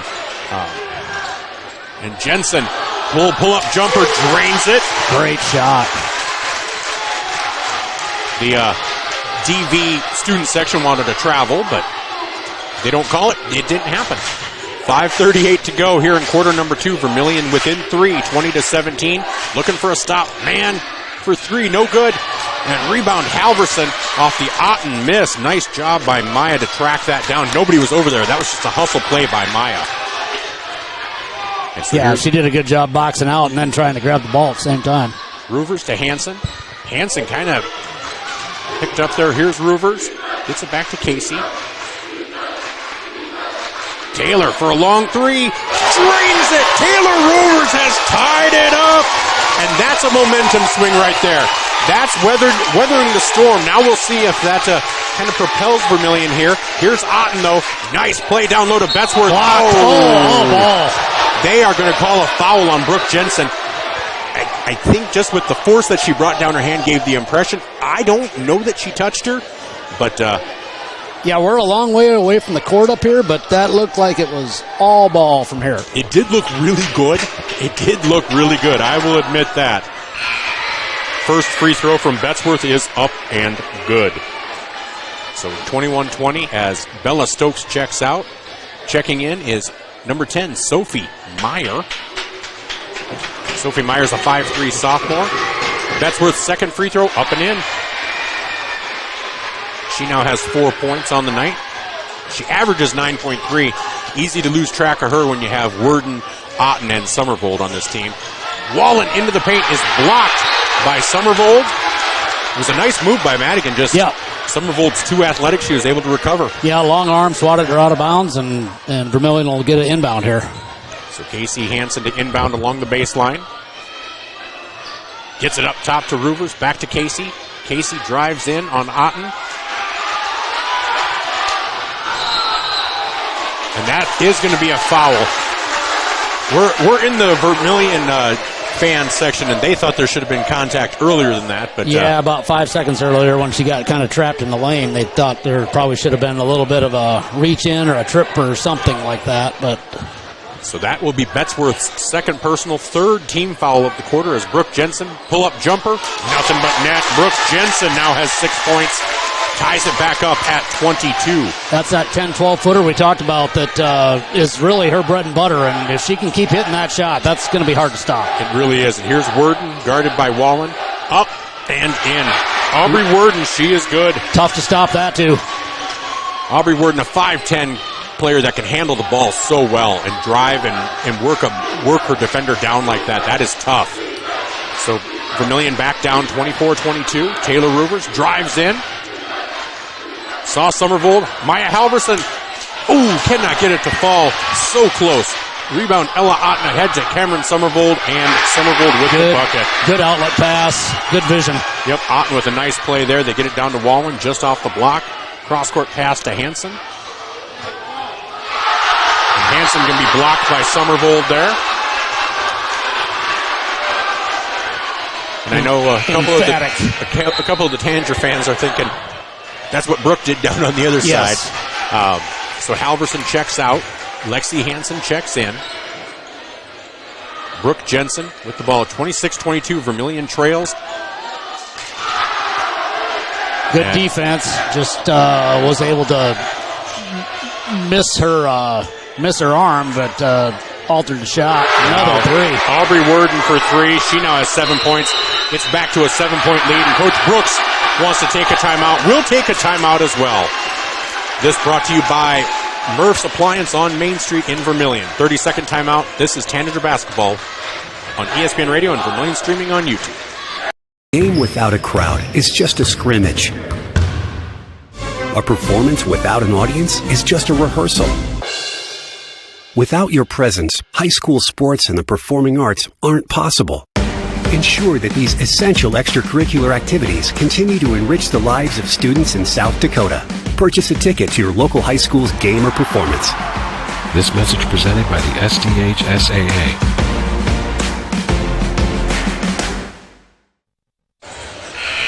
Welcome back to Vermillion Tanager Basketball, brought to you by First Dakota National Bank. That timeout brought to you by Murph's Appliance on Main Street in Vermillion. Murph's Appliance serving the customers of Vermillion and the surrounding area for over 30 years. I'm Michael Schumacher next to Chad Peterson, where with 3:20 to go in the second quarter, Vermillion now trails by 29-22.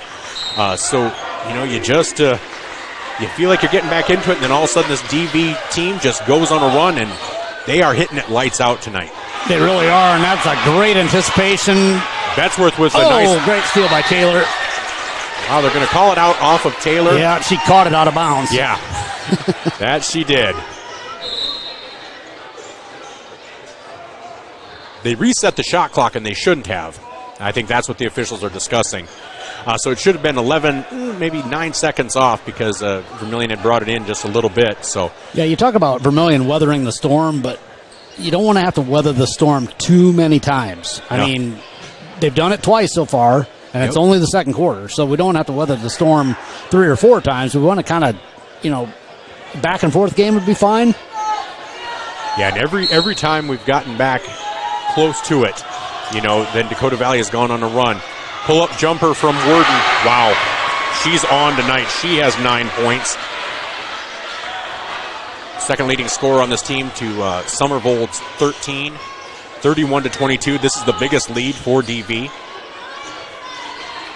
As Casey Hansen tries to get it down to Brook Jensen. That's going to be out of bounds off of Sophie Meyer.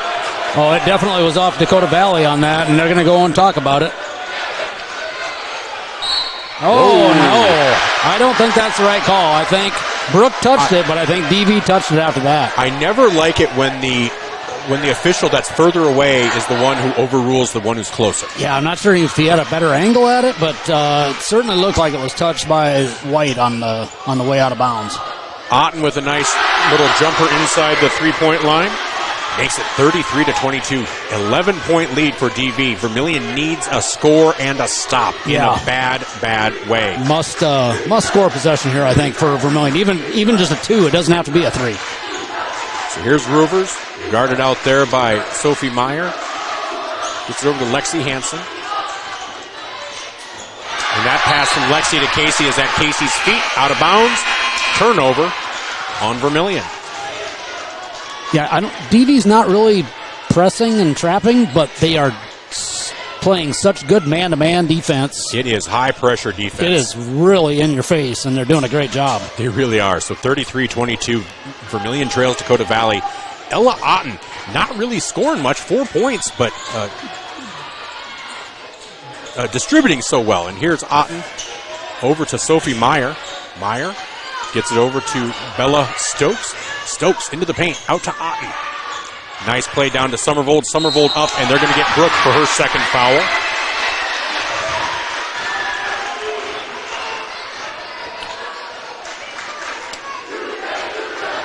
Brook's probably going to have to be a little bit careful on how she plays unless they're going to bring in Amara to try and guard Worden. But if I'm Dakota Valley, I think I come down the floor and go right at her again. I think so. So Somervold at the line. Hits that free throw. She now has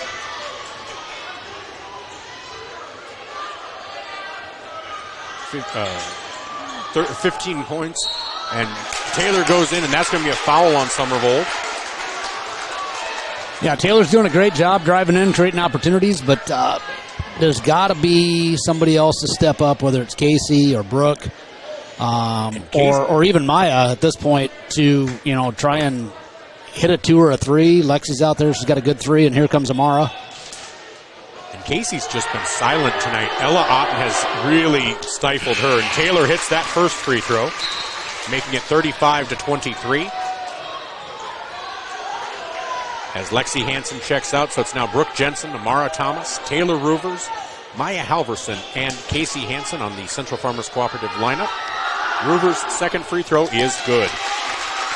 So stems the tide. It was tied at 22. That was a 13-0 run, blanched now by 2 free throws from Taylor Roovers. Yeah, the run that Vermillion was trying to avoid, the last time they met, they gave up a run, but it was late in the game. So great job by Amara. Nice job by Amara. That is the second time she's gotten in the way of a pass. The first time was when the DV player ended up going out of bounds, Ron Gant style. This time, Amara hits it out of bounds, but great anticipation, great movement, and quick hands by Amara Thomas. Here's Aubrey Worden, who's having herself a night with 9 points already. Oh, Bella Stokes. No, Sophie Meyer goes in, but gets too far under the basket. Rebound there by Maya Halverson. But a nice move by Stokes. Sorry, Sophie Meyer. I apologize. Amara Thomas gets it over to Taylor. Taylor drives in, little floater up and short. And there's going to be a foul, I believe, on Cameron Somervold again. So Cameron Somervold. Yeah, I wasn't sure who they're going to call that on. I didn't know. I thought they were going to call it on Taylor Roovers for a especially because minute. they said number 11. You're like, okay, what color, though? Yeah, she was laying face down in the court. I'm not sure how it would have been on her, but we've seen weirder things. So Taylor at the line to shoot 2 more.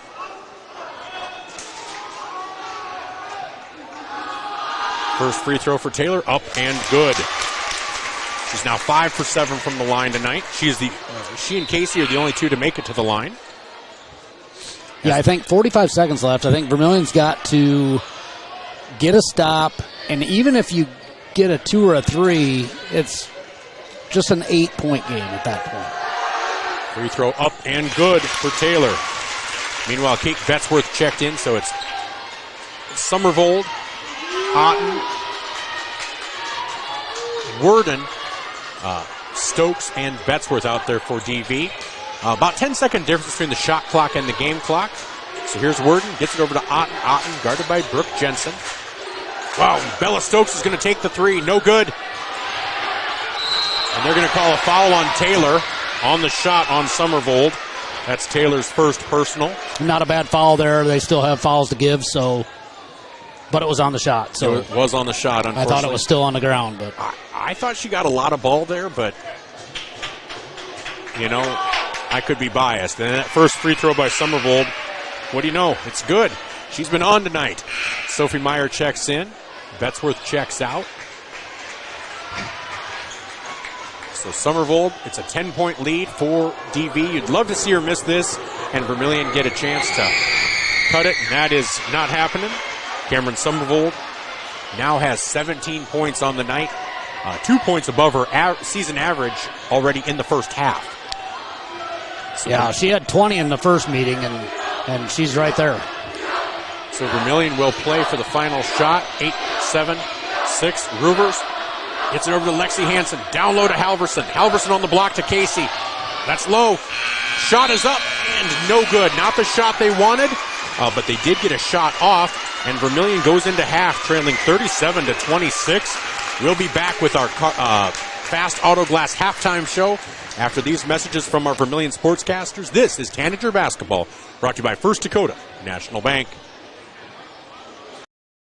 At Voyage Federal Credit Union, we believe in giving back to the community that supports us. That's why our employees make it a priority to volunteer their time and talents to make a difference. Whether it's improving local causes, fighting hunger, or supporting our local zoo, our team is dedicated to making a positive impact in the lives of those around us. We're more than just a financial institution. We're a part of the community, working together to make it a better place for everyone. Your community, your credit union. Voyage Federal Credit Union.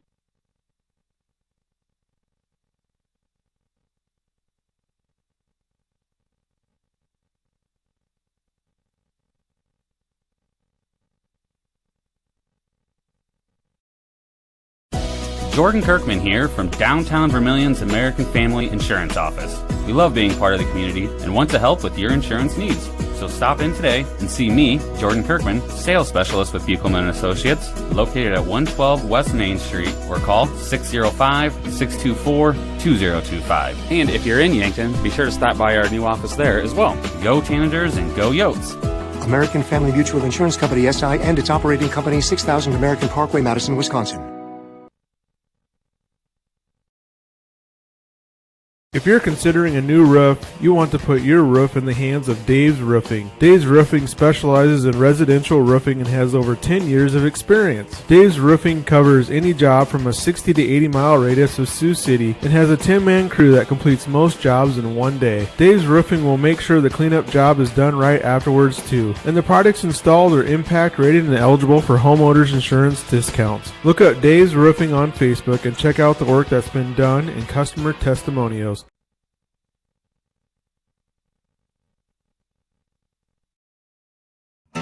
For over 40 years, your local heating and cooling contractor has been Larry's Heating and Cooling. How did they stay in business that long? The customers know they stand behind their work. They offer top quality name brand equipment, and no one matches Larry's pricing when compared to the other local Lennox dealers based in Iowa. Larry's is $2,000 less for the same equipment. Not a Larry's customer? When you're ready to upgrade, trust Larry's. Honest prices, no gimmicks, and reliable service. Larry's Heating and Cooling, Yankton and Vermillion. At Knutson Family Dentistry in Vermillion, they believe a healthy smile opens doors. From routine checkups to cosmetic treatment, their friendly team is there to make your dental experience comfortable and enjoyable. With state-of-the-art technology and a compassionate approach, they ensure your visit is quick and pain-free. I love my new smile. Thank you, Knutson Family Dentistry. Knutson Family Dentistry will make your smile shine. Call and schedule your appointment today at Knutson Family Dentistry and discover the difference your smile can make. Welcome back to Vermillion Tanager Basketball, brought to you by First Dakota National Bank. On the Masaba scoreboard, Vermillion trails at the half, 37-26. This is the Fast Auto Glass halftime show. Well, scoring breakdown for Dakota Valley. They're led by Cameron Summervold with 17, almost half of their points. Aubrey Worden with 9. And then good balance, Ella Otten with 4, Kate Betzworth with 4, and Bella Stokes with 3. For Vermillion, over half of their points are at the hands of Taylor Ruvers with 14. Brook Jensen has 6, and then 2 each for Casey Hansen, Maya Halverson, and Madigan Wallen. So Vermillion, you know, honestly, if you were just watching the game, didn't know the score, I would expect DV to be up even more than what we've seen, just because it feels like they're getting their own offensive rebounds. Vermillion's not getting rebounds offensively or defensively. I currently have 5 total rebounds for us tonight. Obviously that's an unofficial stat, but I don't think it's too far off. It's not enough on either end of the floor. We're not getting second chance opportunities. Dakota Valley is. Vermillion has, a few turnovers, and Dakota Valley is hitting from everywhere. I mean, Summervold, she had 13 of the first 15 points, and for her to have 17, I guess maybe Vermillion stopped her a little bit in the second quarter, but, I mean, they got to find an answer for Cameron Summervold. And unfortunately, if the answer is starting to pack the middle, they're hitting from the outside like nobody's business. They have 3 3-pointers, but it's not even the 3-pointers. It's the mid-range jumpers of Aubrey Worden and Ella Otten that are doing us in. Yeah, I think if Vermillion just stays within themselves, and I think they're trying to push a little bit too much, and Tanagers don't have a panic mode. Haven't seen it all year, and I'm certainly not expecting to see it in the second half either. But they really need to play within themselves, play the half-court basketball like they know they can, and they need to control the boards a little bit better, whether it's Brooke or whether it's Amara or Maya down low. We got to get some rebounds. That's exactly right. And, because you could say Brooke had maybe a couple of blocks and they called a foul or something, but, that's picking at the edges. There were just a lot of nice drives by Dakota Valley that got them even points within 5 feet. And so, yeah, there just needs to be an overall change of mindset out there. And I think Coach Brooks is probably talking to that down in the locker room right now. Well, I tell you what, we're going to take a quick break, and then we'll take a look around the state, see what else is going on in region action in Class A and Class B. With your Fast Auto Glass Halftime Show, I'm Michael Schumacher with Chad Peterson on ESPN Radio. This is Tanager Basketball, brought to you by First Dakota National Bank. The Pizza Ranch Vermillion is your event headquarters. Enjoy the crisp salad bar, the country's best chicken, and fresh pizza. Want a custom pizza? Just ask. We are proud to offer the buffet your way. And the Fun Zone Arcade features 36 games, 2 golf simulators, and full bar. Perfect for pregame, tailgates, and parties. Have a business meeting, team, or office party? Reserve the Dakota Center. It holds up to 300 people. Order online at pizzaranch.com for delivery, or circle your wagons and make Pizza Ranch your tailgate place next to USG. The Dairy Queen Grill and Chill in Vermillion is proud to support local athletics like USD and the Tanagers. The DQ fall flavors are in, and DQ has great food at great prices. Get a $7 meal deal. Choose from a cheeseburger or 3-piece chicken basket with fries, a drink, and a sundae for only $7. Got an office team party or birthday party? If you want to celebrate, don't bake, buy a DQ cake. And DQ supports the Sanford Children's Network. So after the game, take your team for a thrill to the Dairy Queen Grill and Chill, 905 East Cherry Street, Vermillion, South Dakota. Welcome back to Vermillion Tanagers Basketball, brought to you by First Dakota National Bank. I'm Michael Schumacher alongside Chad Peterson. We're at the half on the Masaba scoreboard. Vermillion trails 37-26. This is, again, your Fast Auto Glass halftime show. Let's take a look around the state as region action for everyone's punching their ticket to the Sodak 16 tonight. But first in Class AA, Harrisburg leads Watertown 34-12. In Class A, Rapid City Christian leads Belfouche at the half 22-17. At the half, Mount Vernon Plankinton leads Scotland Menno 35-2. Aberdeen Roncalli leads Millbank at the half 33-9. St. Thomas More leads Hill City at the half 31-12.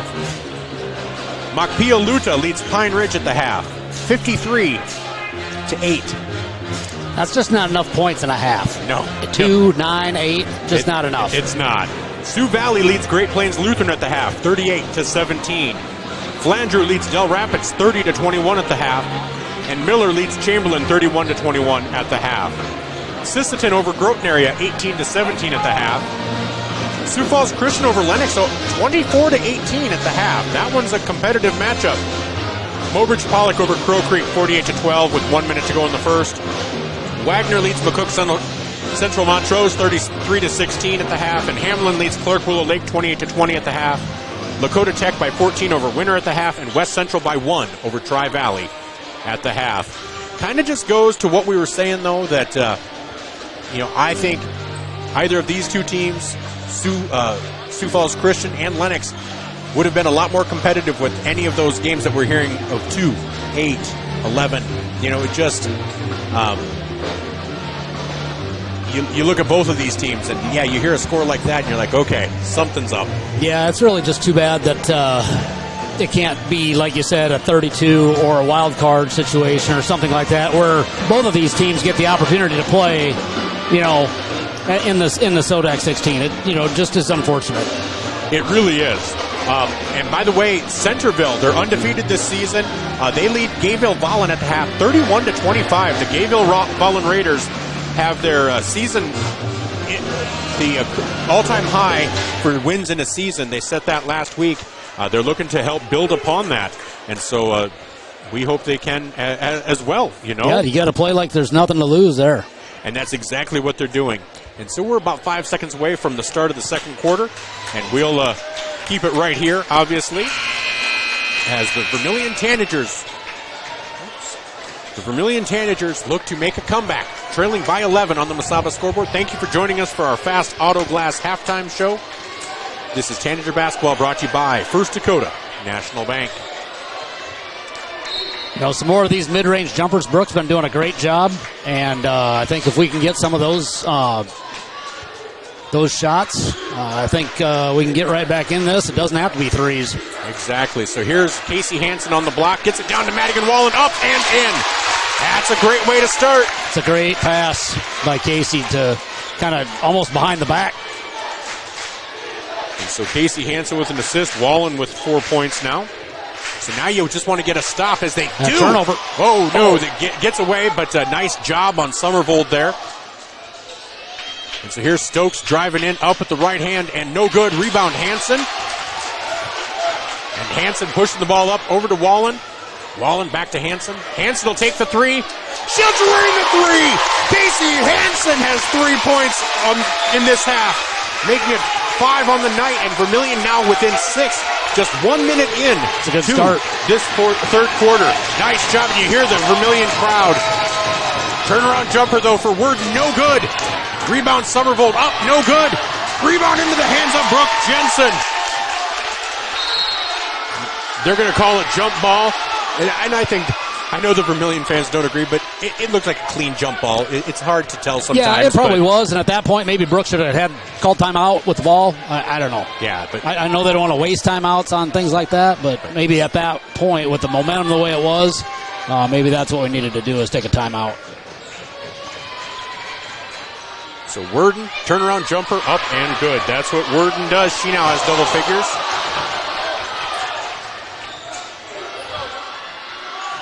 Maya over to Brook. Brook, little jumper from the baseline, no good. Rebound. Second chance. Boy, Maya just tapped it. I don't know why she didn't just grab it, unfortunately. That goes into the hands of Dakota Valley. So back to an 8-point lead. And Cameron Summervold guarded by Wallen. 18 seconds on the shot clock as they get it over to Stokes. Download, and that's a nice job by Brook Jensen. And Summervold cannot connect, and Taylor Roovers with a rebound. Roovers drives in and unable to connect. Madigan, and that's great going to be a rebound. Jump ball. Madigan created that. And so Vermillion will maintain possession as Kate Betzworth comes in. Emerson Mead checks out. So Vermillion within 8, looking to get it back down to 6, maybe 5, as Casey Hansen inbounds the ball. Yeah, need a good inbound play here to try and get maybe the Brook the ball on the inside if she's going to cut in.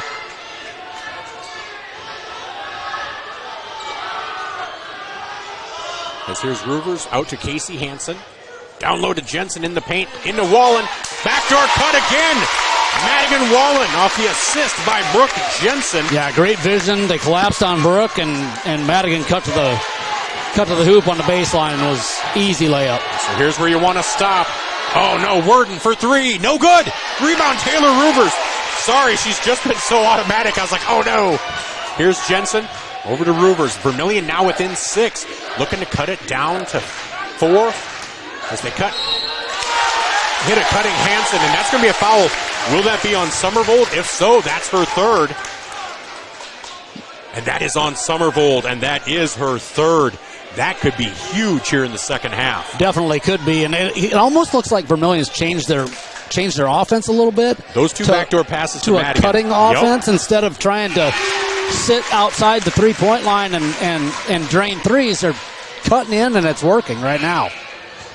And so checking in right now is Alexa Verdorn for Cameron Summervold. So out there is Verdorn, Meade, Worden, Betzworth, and Otten. For Vermillion, it's their starting five, brought to you by Central Farmers Cooperative. Casey, Taylor, Madigan, Maya, and Brook. And the second free throw by Casey does not fall, but Vermillion within 5. And if you can get another stop here, things are really changing in the momentum. Worden thought about the three. Gets it out to Betzworth for 3, drains it. Kate Betzworth hits her first three-pointer of the night. And there's going to be a timeout. And this timeout brought to you by Murph's Appliance on Main Street in Vermillion. We'll be back right after these messages, after this 30-second timeout brought to you by Murph.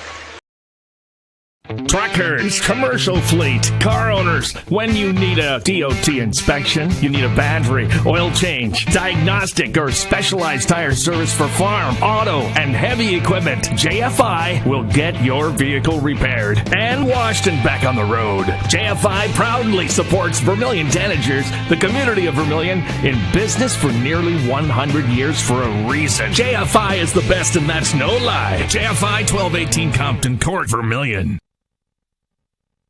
Vermillion Tanager basketball brought to you by First Dakota National Bank. That timeout brought to you by Murph's Appliance on Main Street in Vermillion. 4:57 to go on the Masaba scoreboard here in quarter number 3. Tanagers trail by 8, 42-34. Maya Halverson to inbound. Gets it off to Taylor, along with Madigan, Casey, and Brook. So we'll see if Vermillion can cut it back down to 6, maybe 5. And here's Roovers, guarded by Otten out there. Otten's been doing a nice job defensively on whoever she has been defending. And here's Taylor with 14 seconds on the shot clock. Long three for Taylor. Oh, no, off the back iron. And they're going to call a foul on Madigan. That'll be Madigan's third. Yeah, I wasn't sure if that was a foul or if she had stepped out of bounds, but they called the foul before she stepped out. They did, and so that'll be Madigan's third. And so Dakota Valley looking to try to get it back to a double-digit lead. They're feeling like they've maybe weathered a bit of a storm here in the first half of this third quarter. Here's Otten, guarded by Roovers, gets it off to Worden. Worden drives in, and that's going to be Madigan's fourth. As Worden will go to the line to shoot 2. No, they're calling that on Taylor. Taylor's second.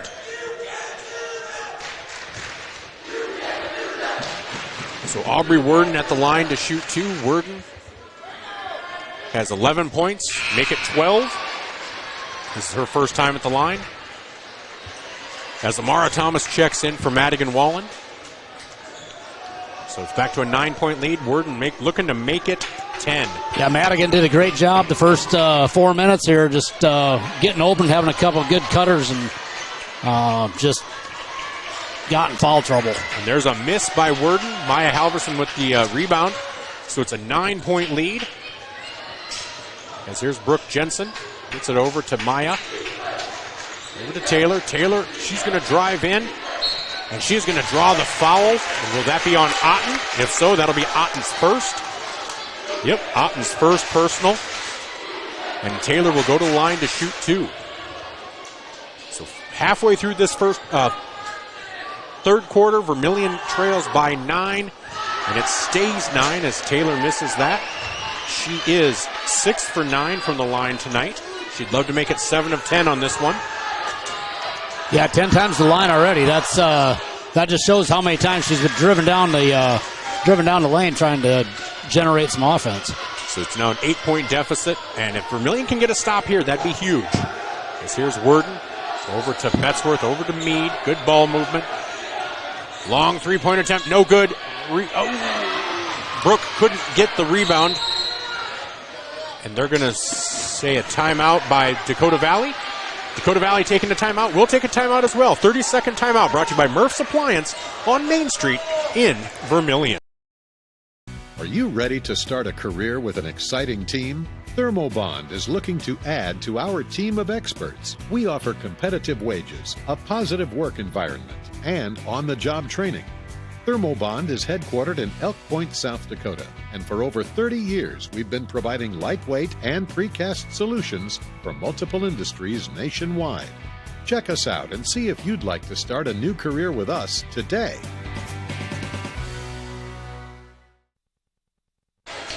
Welcome back to Vermillion Tanagers basketball, brought to you by First Dakota National Bank. I'm Michael Schumacher alongside Chad Peterson, where the Vermillion Tanagers trail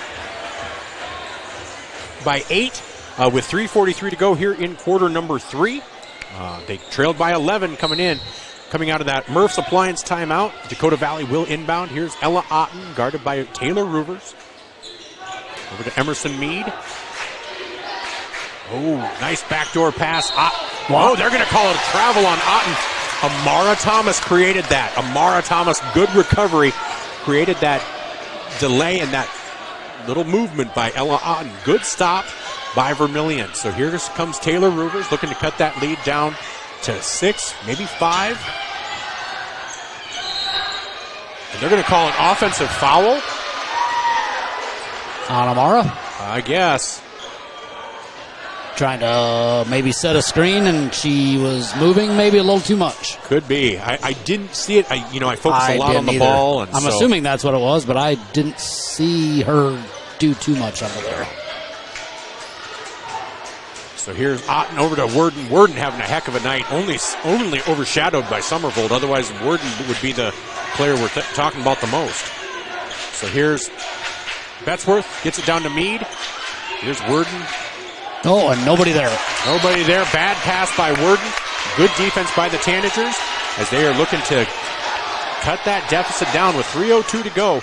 They need a bucket here. They need to get that back down to 6 or 5. Because there's another 8-minute quarter after this, so they can just chip away. They don't have to get it all back at once. And that is going to be a foul. Nice job by Amara to draw that foul. She was setting a screen. She was solid as a rock. And I believe that was Emerson Mead. So Mead with her third personal now. Mead, the other big for Dakota Valley. Nice job. I don't know if Amara flopped a little bit, if she sold it, but if she did, good for her. It works for LeBron. Yeah, it wasn't quite that exaggerated, but she definitely, good block. Wow, Brook is blocked. Brook Jensen is blocked by Aubrey Worden. Oh, it's a walk. Oh, and that should have been a walk as Aubrey Worden slid.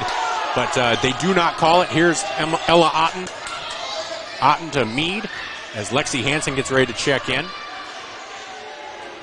Yeah, she lost her balance and lost her footing and did not get a travel call there. As they get the ball out to... Nice steal there by Brook Jensen on the pass from Verdorn. Yeah, she took it right away from her, so turnover, but transition basket opportunity taken away by Dakota Valley, knocked the ball out of bounds. So exactly. So Lexi Hansen checks in for Maya Halverson. As Verdorn checks out, Sophie Meyer checks in. All of a sudden, it's a much smaller lineup out there for DV with Somervold and Verdorn not out there. Mead is still out there, but she has 3 fouls. So just like with Brook, you wonder if you might want to take it into her just a little bit. As here's Ruvers. Driving in, floater up and good by Taylor. The Vermillion crowd wanted a foul. They wanted the and one. Didn't get it, but just be happy with the basket. Nice defense there as Emerson Mead cannot get a good look at a layup there. Ruvers drives in.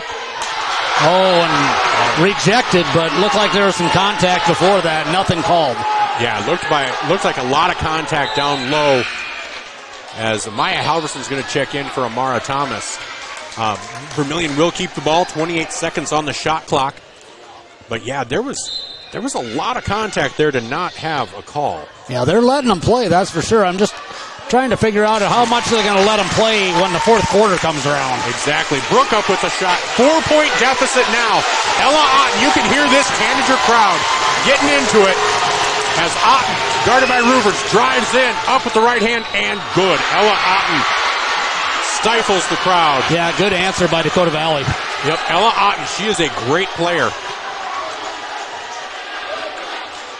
As here's Ruvers, guarded by Sophie Meyer. Ruvers is going to be fouled, and she'll go to the line to shoot two. I believe that will be called on Sophie Meyer. She went down hard. She did. But she popped right back up. She's ready to go. She is. That'll be Sophie Meyer's first. Taylor's a tough little cookie, that's for sure. She looks to get this deficit back down to 4. 45-39. Vermillion trails here in quarter number 3. First free throw from Taylor is up and good. She is now 8 for 11 from the line. That's a lot. That's a lot of attempts.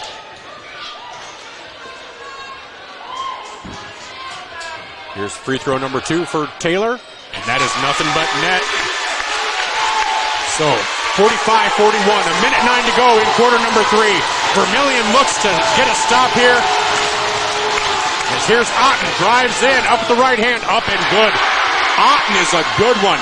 She will stifle the crowd, and she picks her moments, and she has done that in the last 30 seconds for this Dakota Valley team. Yeah, they've answered the bell, no doubt about it. Maya gets it into Ruvers. Ruvers at the top of the key, drives in. Little floater up, no good. Rebound, Emerson Mead. Oh, nice good job block by Taylor to tap that away, though. But into the hands. So 6 seconds difference between the shot clock and the game clock as the Tanagers look to get a stop here as they're down by 6, 47-41. Otten with the ball. And I do believe DV's just going to milk this clock down for a little bit at least and try to get out of this fourth quarter with a lead. Here's Otten over to Betzworth. Betzworth into the paint, up and good. 9 seconds to go. Ruvers bringing the ball up. 6, 5, taking her time. She's going to drive. She's going to drive in, up, and they're going to call a travel on Taylor. Wow.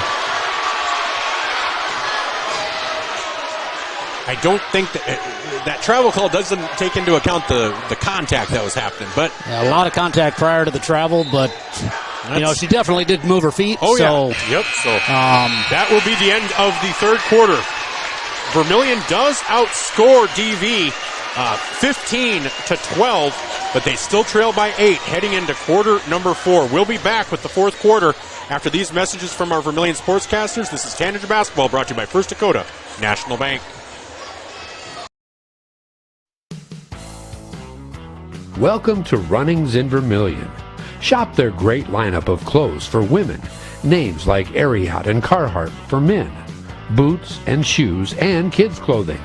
Runnings has a large supply of animal food and accessories. Love the outdoors? See the selection of ammo, firearms, and fishing equipment. For everything you need, walk through the doors at Runnings, your home, farm, and outdoor store, Vermillion.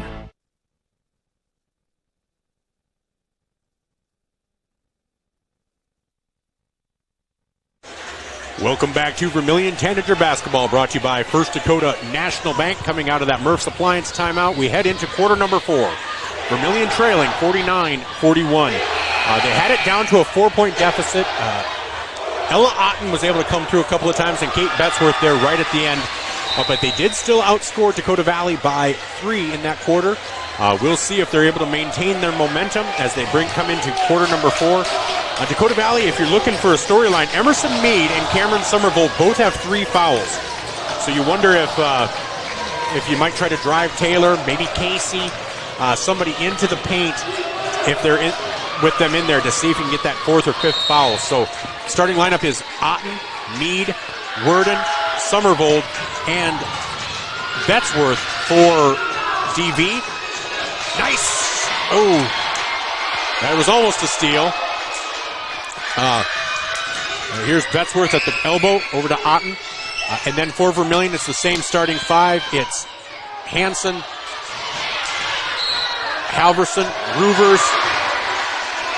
Looked like Taylor Jensen got pushed in the back trying to get a rebound there. And oh, yeah. They are still letting them play. They are. And so that one falls out of bounds off of Vermillion. So with 34 seconds on the shot clock, Dakota Valley will inbound the ball. They get it into Somerville out at the perimeter, guarded by Wallen. Worden comes around. Nice job by Brook. Tapping that away. Steal by Brook. and that is going to be a jump ball. Or goes to the Tanagers. Yep, will go to the Tanagers. So that was a nice job by Brook picking the pocket there of Worden. And so Vermillion will get the ball with 7:27 to go, trailing by 8. They do need to, there's still plenty of time, but you want to start getting some of these possessions after you get a stop. You want to get some points. And so here's Roovers up top, guarded by Otten, over to Halverson. Casey hasn't been able to get much off for shots at all tonight. No, they've done a great job on her. She did have that open 3, but yeah, they've done a great job guarding her. Halverson for 3. Ooh, off the back iron. Nice job by Wallen trying to track that down. And they're going to call a foul. Oh, come on. I'm sorry. With what they've been letting go by to call that on Madigan, that is Madigan's 4th personal. Is that her 4th? Yep. And, I think that is just, they've allowed so much else to go by, they could have easily not called anything there. But they didn't, so Madigan has 4.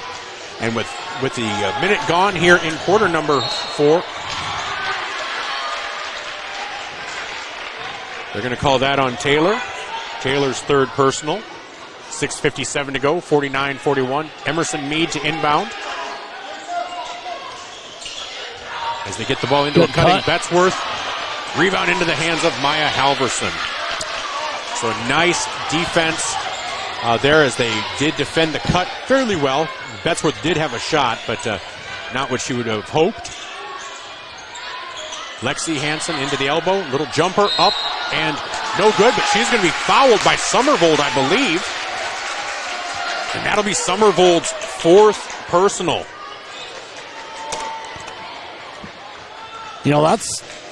That could come into play here if they decide to take her and put her on the bench. But, 6:38 to go, they might just let her ride it out and see what happens. And Hansen hits the free throw. It's now a 7-point deficit with 6:38 to go on the Masaba scoreboard. But if I'm Vermillion, next time down the floor, I'm challenging her. I'm taking it in. Lexi Hansen's free throw is up, and that one is good as well. Vermillion now down 49-43, 6:38 to go. Tanagers looking to try to get a comeback here. They've been down by as many as 11. No good. Rebound. Casey Hansen. I can't talk there for a second. Taylor Roovers brings the ball up. That's what you need, is you need a stop. Stops and scores. As Taylor gets it into Maya at the elbow. Maya gets it out to Casey. This defense by Dakota Valley, though, is just stifling. They are not leaving much of a window for any of these Tanagers. No, they're man-to-man, face-to-face, 20 feet from the hoop. As Taylor drives in, little floater up and good. Taylor Roovers making her presence known again. 49-45 as Taylor now has 21 points on the night. You can hear that Tanager crowd. We are in the midst of them. Halverson guarding Summervold. And here's Meade. Meade over to Otten. Otten for 3. No good. And that ball is going to be out of bounds off of Dakota Valley. Vermillion has a chance to get it down to 1 possession. This could be huge. We've talked about this before, how you start talking about possessions, but how big it could be for momentum. For it to be a possession that can get you the lead. So all of a sudden, if you get there, here's Taylor, as Summervold is now out. 5:39 to go, and Coach Brooks wants to take a timeout. We'll take a timeout as well. Brought to you by Murph's Appliance on Main Street in Vermillion. Boys, girls, we've got a good one. Buckle up. This is brought to you by Murph's Appliance on Main Street in Vermillion. I'm Blaine Olson, owner of Blaine's Body Shop in Vermillion. I grew up here, graduated here, and now have a business here. I'm proud to serve the community that has helped me live this dream. I have top-notch equipment, the latest in training, along with a worth ethic and the desire to serve you. Should you need repairs in the future, please remember Blaine's Body Shop across from Polaris on the Highway 50 bypass in Vermillion. Blaine's Body Shop. Automotive collision repair. Now online at blainesbodyshop.com. Get the finest wood in the neighborhood. Down at the lumberyard. But it's not just wood at the lumberyard. With a wide variety of quality building materials, the folks at the lumberyard can help you with all of your project needs. Whether it be paint, siding, cabinets, windows, or of course lumber, the Lumberyard is ready to help. The best wood in the neighborhood at the Lumberyard, 1000 West Cherry Street in Vermillion. Welcome back to Vermillion Tanager Basketball, brought to you by First Dakota National Bank. Coming out of that Murph's Appliance timeout, Vermillion trails 49-45 with 5:38 to go. This is the closest they've been since early in the third quarter. Inbounding for Vermillion, Maya Halverson gets it into Casey Hansen. Casey in the corner gets it back out to Taylor Ruvers. Taylor guarded by Ella Otten out there. This could be Ruvers' time to shine, or Brook Jensen on the inside with a little turnaround jumper. But here's Ruvers. She'll take a three. Oh, no good.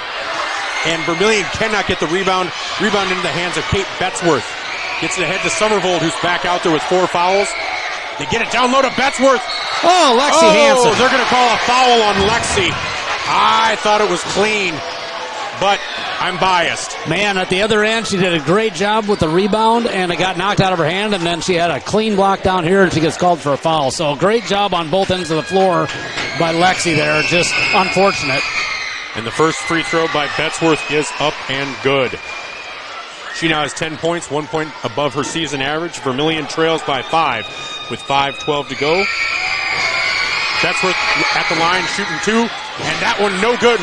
Rebound, Brook Jensen. So Vermillion can still get it down to a one-possession game.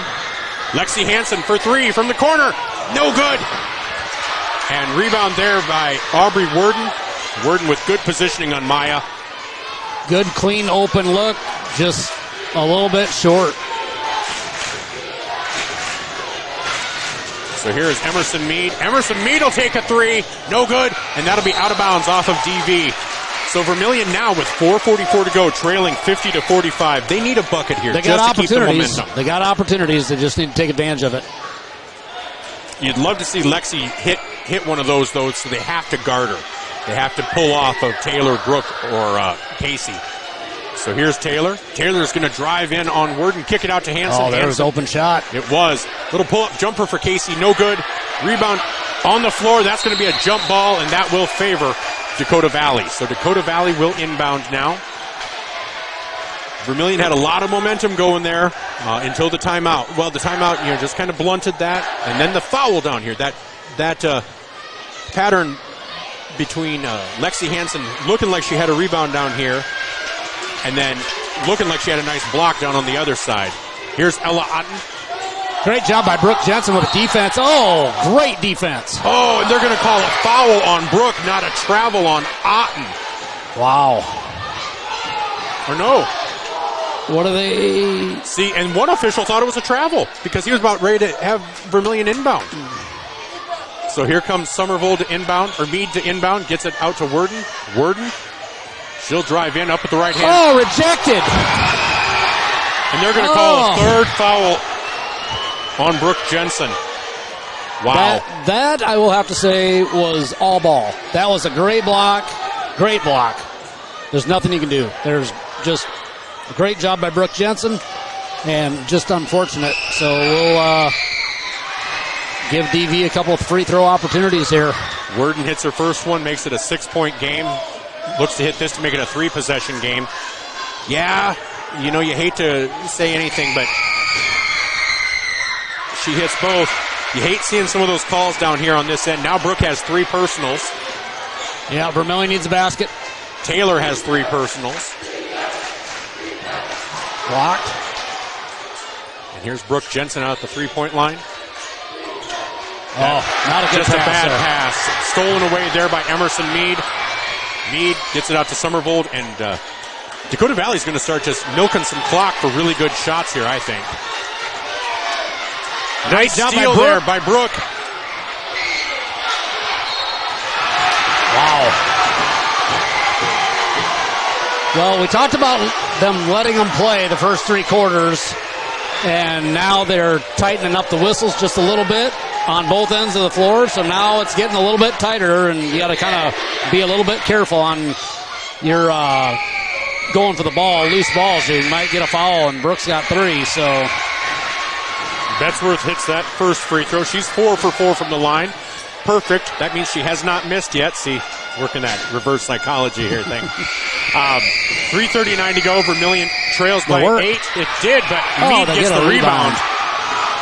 And here's Ella Otten with 3:35 to go. Yeah, what we talked about, those second chance opportunities, and that's a huge one for Dakota Valley right there. Really is. Betzworth gets it over to Somervold. Somervold guarded by Hansen. Back out to Otten. 17 seconds on the shot clock. Otten with a floater gets it to fall. Otten now has 10 points on the night. 3:12 to go. Vermillion's going to have to press here and push it and get a timeout from Brooksy there. And Coach Brooks wants to take a 30-second timeout. We're going to just keep it here. 3:10 to go. What do you think Tanagers need to do coming out of this timeout? Well, we need to get a basket. It doesn't have to be a 3. They're down 10. It'll make it an 8-point game, but really got to get a stop on the other end and get some rebounds because we're giving Dakota Valley too many open looks. At some point, we're going to have to start fouling because I think Dakota Valley is at the point right now where they're just going to sit, and like you said, they're going to milk some time off the clock, and Vermillion's going to probably have to foul, and we're already at 5, so they're going to be shooting no matter what. And personally, and we have somebody that commented, Andrew said, go Tanagers. I usually don't give the refs much grief, but 5 fouls to 1. You never like to see a disparity like that. And it's not that Vermillion's not driving into the basket. And it's been a lot of loose ball fouls. Yeah. It really hasn't been anything where, they're coming in and they're driving and they're hacking away at them. It's been loose ball fouls at both ends of the floor, so. Yeah. So out there for really Vermillion. Need a basket here. They do. Out there for Vermillion. It's Casey, Brooke, Madigan, Taylor, and Maya. The original starting 5 brought to you by Central Farmers Cooperative. Great pass. They hit Madigan Wallen. She could not hit the layup, though. Just a little too much on it. 2:58 to go, and that's kind of been the story of the night. Yeah, it really has, and it's just a great pass and a great look, and Madigan, I think, she didn't realize she was that open, I think, and just kind of put too much on it. Nice job by Somervold to tap that back out to her guards out front there as Meade drives in, up with the right hand and in. Great move by Meade. Those are just sidestep Brooke. Meade's first points of the night. That's now a 12-point lead. Roovers for 3, leaves it short. I think she kind of felt like she had to take that shot. She probably didn't, but I think she probably felt like that was a must-have and needed a 3 with 2 minutes to go. So it's a 12-point lead now for DV with 2 minutes to go. And DV's going to call a timeout. It's going to be a full one. We'll take a quick 30-second timeout brought to you by Murph's Appliance on Main Street. Midwest Ready Mix and Clark's Rentals are your locally owned and operated ready mix and rental companies available in both Yankton and Vermillion. The Oshkosh front discharge mixers allow for easy placement of concrete and they're nearly unstoppable. More of a do-it-yourself fan? You can also get all your hand tools, mini excavators, skid steers, aerial lift equipment, and more for any job you need to get done. Choose Midwest Ready Mix and Clark's Rentals as your concrete and rental equipment headquarters of Yankton and Vermillion. Welcome back to Vermillion Tanagers Basketball, brought to you by First Dakota National Bank. I'm Michael Schumacher alongside Chad Peterson. Coming out of that Murph's Appliance timeout, Vermillion trails on the Masaba scoreboard, 57-45, 2:10 to go. You feel it starting to slip away. Those shots, scoring has to be quick. 12-point lead, that's 4 possessions. That's a lot in 2:10, and you have to have some stops. But if a team can do it, it's Vermillion. I mean, they've gotten hot. They just haven't been hot. Plus, that defense by DV, it's not even that Vermillion's not hot. They haven't even had that many looks at threes. Yeah, Casey Hansen has had 1 look at the basket. Otherwise, they have been in her face and in her back pocket out past the three-point line all night. She's literally had no opportunities to shoot the basket. And so, shoot the basketball. Exactly. So Dakota Valley will inbound here. It's Meade, gets it into Betzworth. Can hear the Tanager fans say they wanted to travel, but nothing called. Cameron Somervold out, guarded by Halverson. Yeah, you're going to have to start fouling here, I think. Yep, Vermillion has to start fouling. And here's Ella Otten for 3. And that, I hate to say it, but I think that seals it. That hurt. That makes it a 5-possession game with 1:46 to go. Well, they run the shot clock almost all the way down and then get a 3-point bucket to boot. That does hurt. Little floater Great by job. Taylor is up and good. Makes it a 13-point game. Going to try and have a full court trap here and see if we can get a turnover like that. Oh, that's off That DV. is out of bounds off DV. Minute 25 to go, so still some hope. 13-point deficit for the Tanagers. Yeah, there's always a chance with these Tanager girls. They do not know what give up is.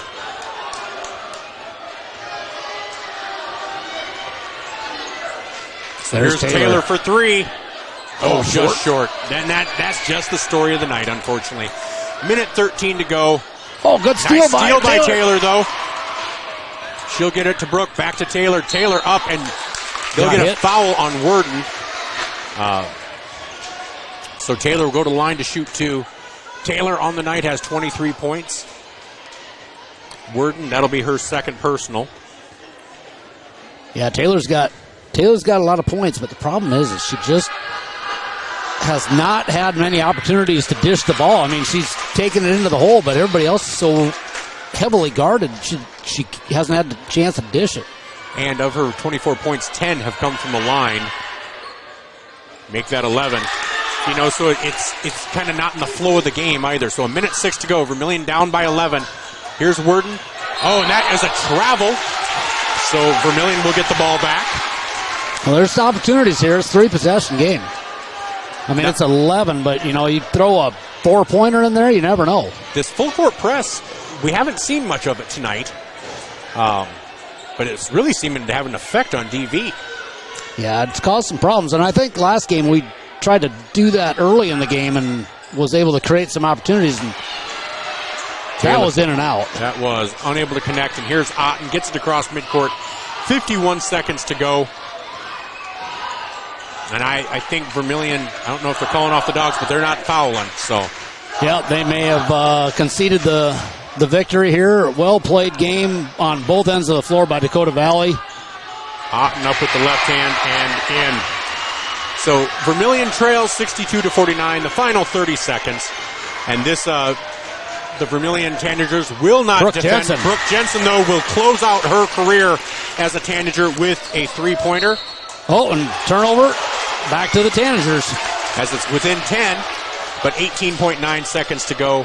Tanagers will inbound, but Brook will close out her Tanager career with 11 points, so she does get into double figures.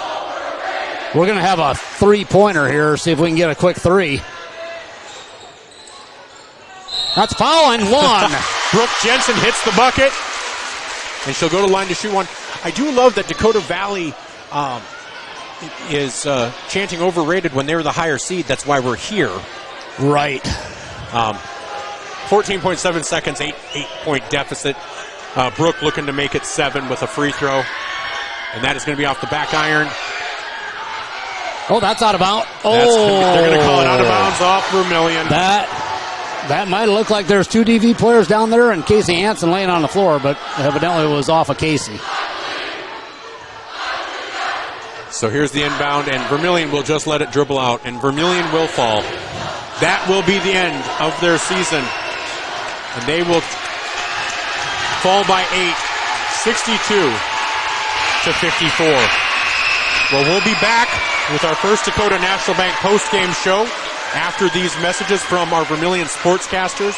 We'll hopefully have Coach John Brooks, you know, and I'll be honest, if he doesn't come up, I'm not going to blame him one he's bit. always a good sport, no matter if we win or lose, so I would anticipate probably hearing from him just briefly. I would too. It just, you know, a game like this, the final game for the seniors,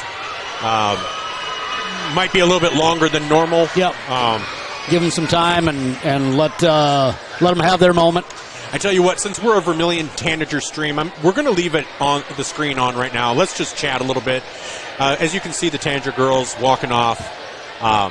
Brook with tears. Some great careers coming to an end. Brook Jensen will play at USD next season.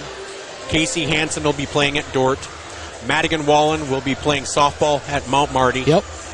So this isn't the last time that we get to watch these girls. It's just the last time we get to watch them playing basketball in Tanager Red. Yep, and definitely great careers for all those girls.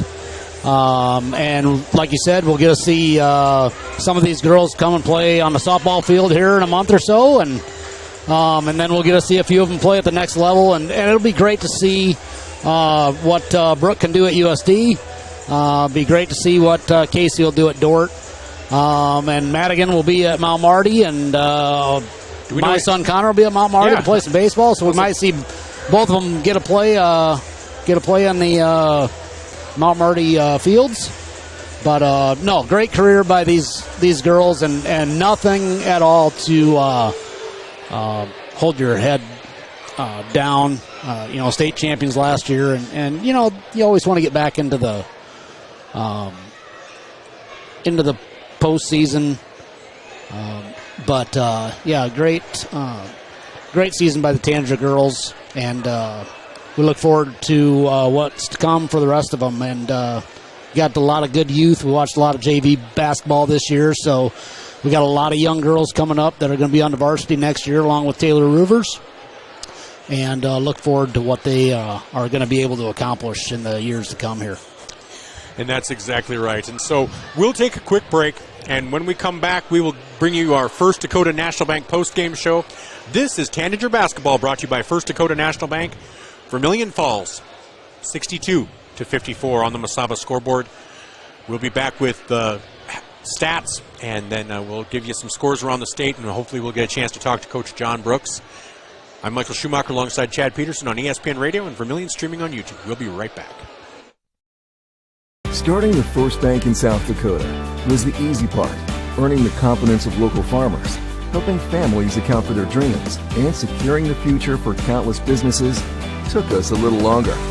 We owe it to the hard workers, big dreamers, and forward thinkers out there. Thank you for making South Dakota a great place to call home.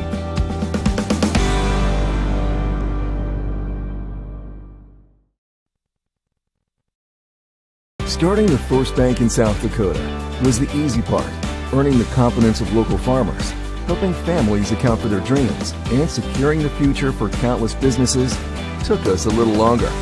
We owe it to the hard workers, big dreamers, and forward thinkers out there. Thank you for making South Dakota a great place to call home.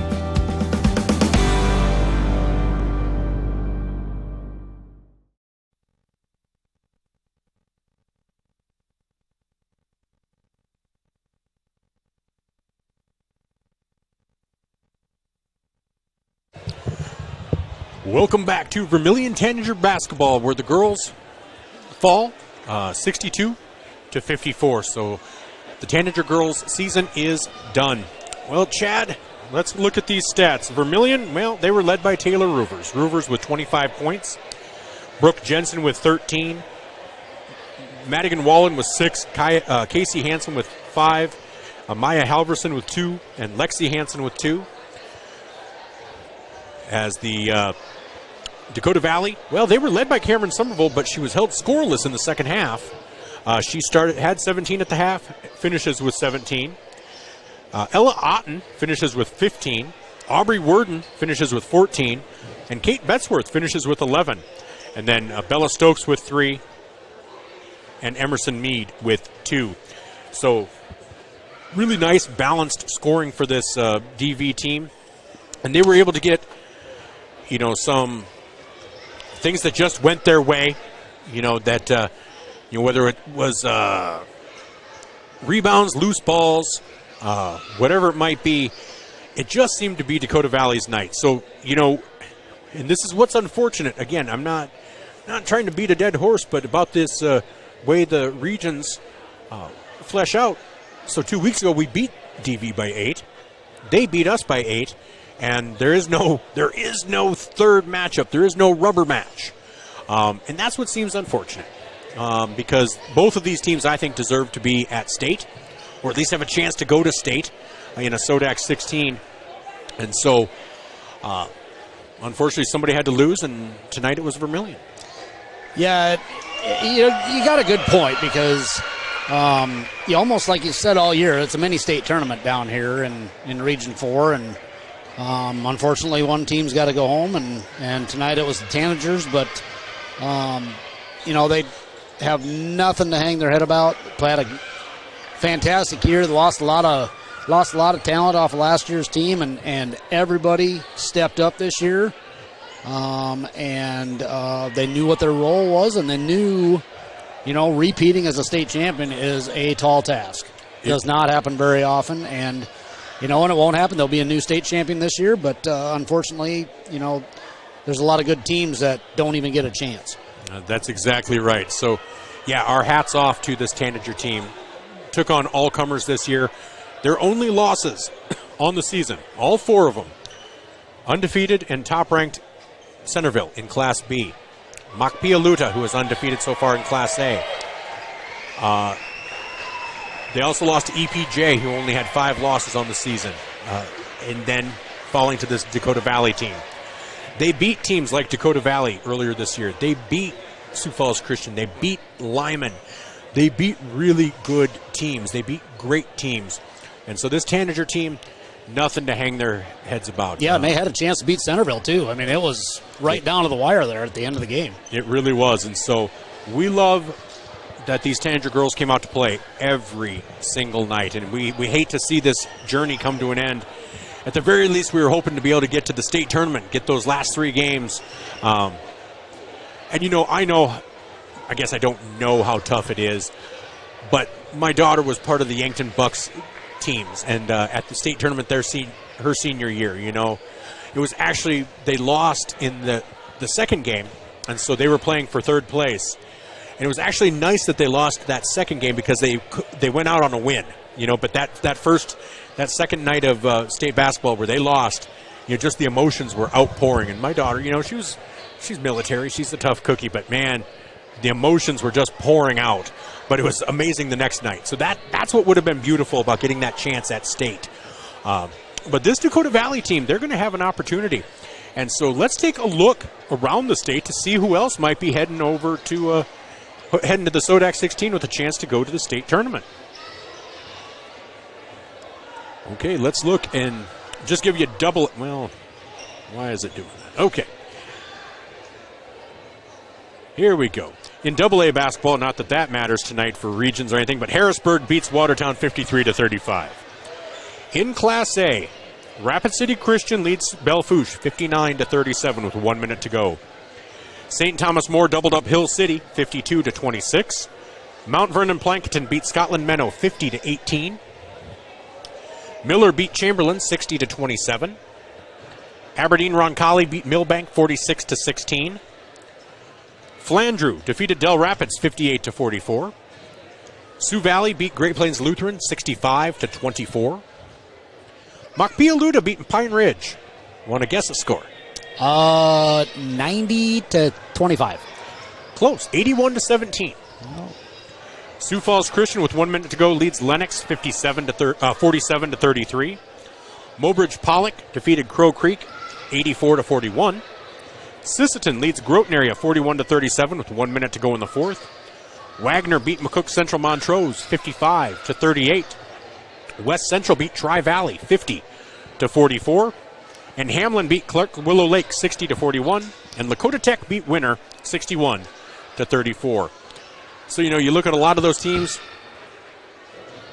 their teams Vermillion beat, and and then they didn't put up very many points tonight, and yeah, it makes you think, and teams like even Makpialuta, who is undefeated, put up a lot of points, but when they get to play teams on this side of the state, it's going to be very interesting to see how they can compete with a Sioux Falls Christian or a Dakota Valley or whoever it might be that gets to the state tournament, because not taking anything away from Makpialuta, but it seems like the teams on this side of the state have a little bit tougher competition during the year. So we'll have to see, because, they're a great team. Seems like a little tougher road. And so, yeah. And so Class A, winnowed down, but still a lot of good teams there.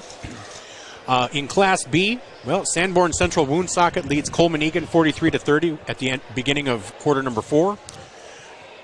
here's a shocker. Del Rapids St. Mary beats Ethan 54-44. Wow. I knew that was going to be a good one, but I thought Ethan would come out on top. And then Dubrook area over Wessington Springs 65-49. Lyman beat Burke 61-37. Warner beat Wabash Summit 47-31. Centerville beat Gayville Vollen 58-38. Northwestern over Wilmot 49-31. Highmore Herald over Harriet Selby area 47-35. Bennett County over White River 67-45. Bennett County is my dark horse pick for the state championship. Okay, noted. I could be way off, but man, they're a good-looking team, and their best player, I mentioned it before, if not for foul trouble, I think they would have given this DV team a run for their money in that Blizzard Buster Classic at Irene, Wakanda. Lemon beats McLaughlin 41-34. Faulkton area beats Tiashpe Topa 53-46. Harding County beats Faith 61-38. Parkston Big over Avon 55-32. DeSmet over Arlington 42-37 with 3 minutes to go in the third. Go Bulldogs. Go Bulldogs. In a sad one for me, Corsica Stickney leads Andes Central Dakota Christian 40-22. 5 minutes to go in the fourth. Of course, the alma mater, Andes Central, alma mater of one Linda Harvey, now Linda Harvey Schumacher. So that's a sad day. I'm a sad panda. Kadoka area leads Wall 17-16 with 3 minutes to go in the first half. And that's your score update from around the state. So Tanager basketball tomorrow night here on ESPN Radio and Vermillion Streaming will feature Parker Orr and Jen Ashley in Parker as the Tanager boys close out their regular season against the Parker Pheasants. That game will begin around 7 o'clock, pregame around 6. So we'll have coach interviews for that, and Parker Orr on the call. I'll be down in Meade, Nebraska, about 2.5 hours away. Game time for the Why Not girls against Falls City Sacred Heart, starting around 5:30. So I'll be leaving about 2:30 to get down there. Guess it gets me out of the office. It just means I have to get all my computer work and all the games set up before I leave. And I'm going to have to double check everything because I always get panicky on those big trips that, okay, I just don't want to forget something. It's easier when you're 20 miles away, like, okay, somebody can run it over. 2.5 hours away, nobody's going to be able to run me something to me. So no, I think I'll be at home in my recliner, probably watching the stream, watching the boys play, and but you never know. I might get a wild one and decide to drive up to Parker and watch some basketball up there. We'll just have to see where the road takes me. And it should be a fun one. So we're talking like it's the end of the world. Tanager boys are still alive. Tanager boys have their regular season, and then they'll have region play next week. And, right now it's looking like, let me just pull that up. And that's on Tuesday, right? Yes, it is. Because Monday is set aside for play-ins for Class B. And so regions for, right now for Class A, Region 4A, Vermillion. And honestly, tomorrow night, Coach Drake says there's still a chance at getting that second seed, but right now, if the season ended today, they would be playing Elk Point Jefferson in Vermillion, and then they'd play the winner of Lennox and Canton. So Vermillion boys still alive. So tomorrow night we'll have a big impact, as right now they are only .053 points behind Lennox. And I guess if both teams win, then it depends on how some of those non-common opponents do. If somebody wins and gets an improved winning percentage or loses and gets a worse winning percentage. So we'll keep an eye on that. I'm going to say I don't think Coach Brooks is coming up, but Chad, this won't be our last one because you'll be in Vermillion on Tuesday with me for that boys game, correct? I will be. All right. And then I was just looking up here for the shout out to the wrestlers that are out in Rapid here. So yeah, that's excellent. I appreciate you doing that. Yeah, so let's see. Colby Even at 106.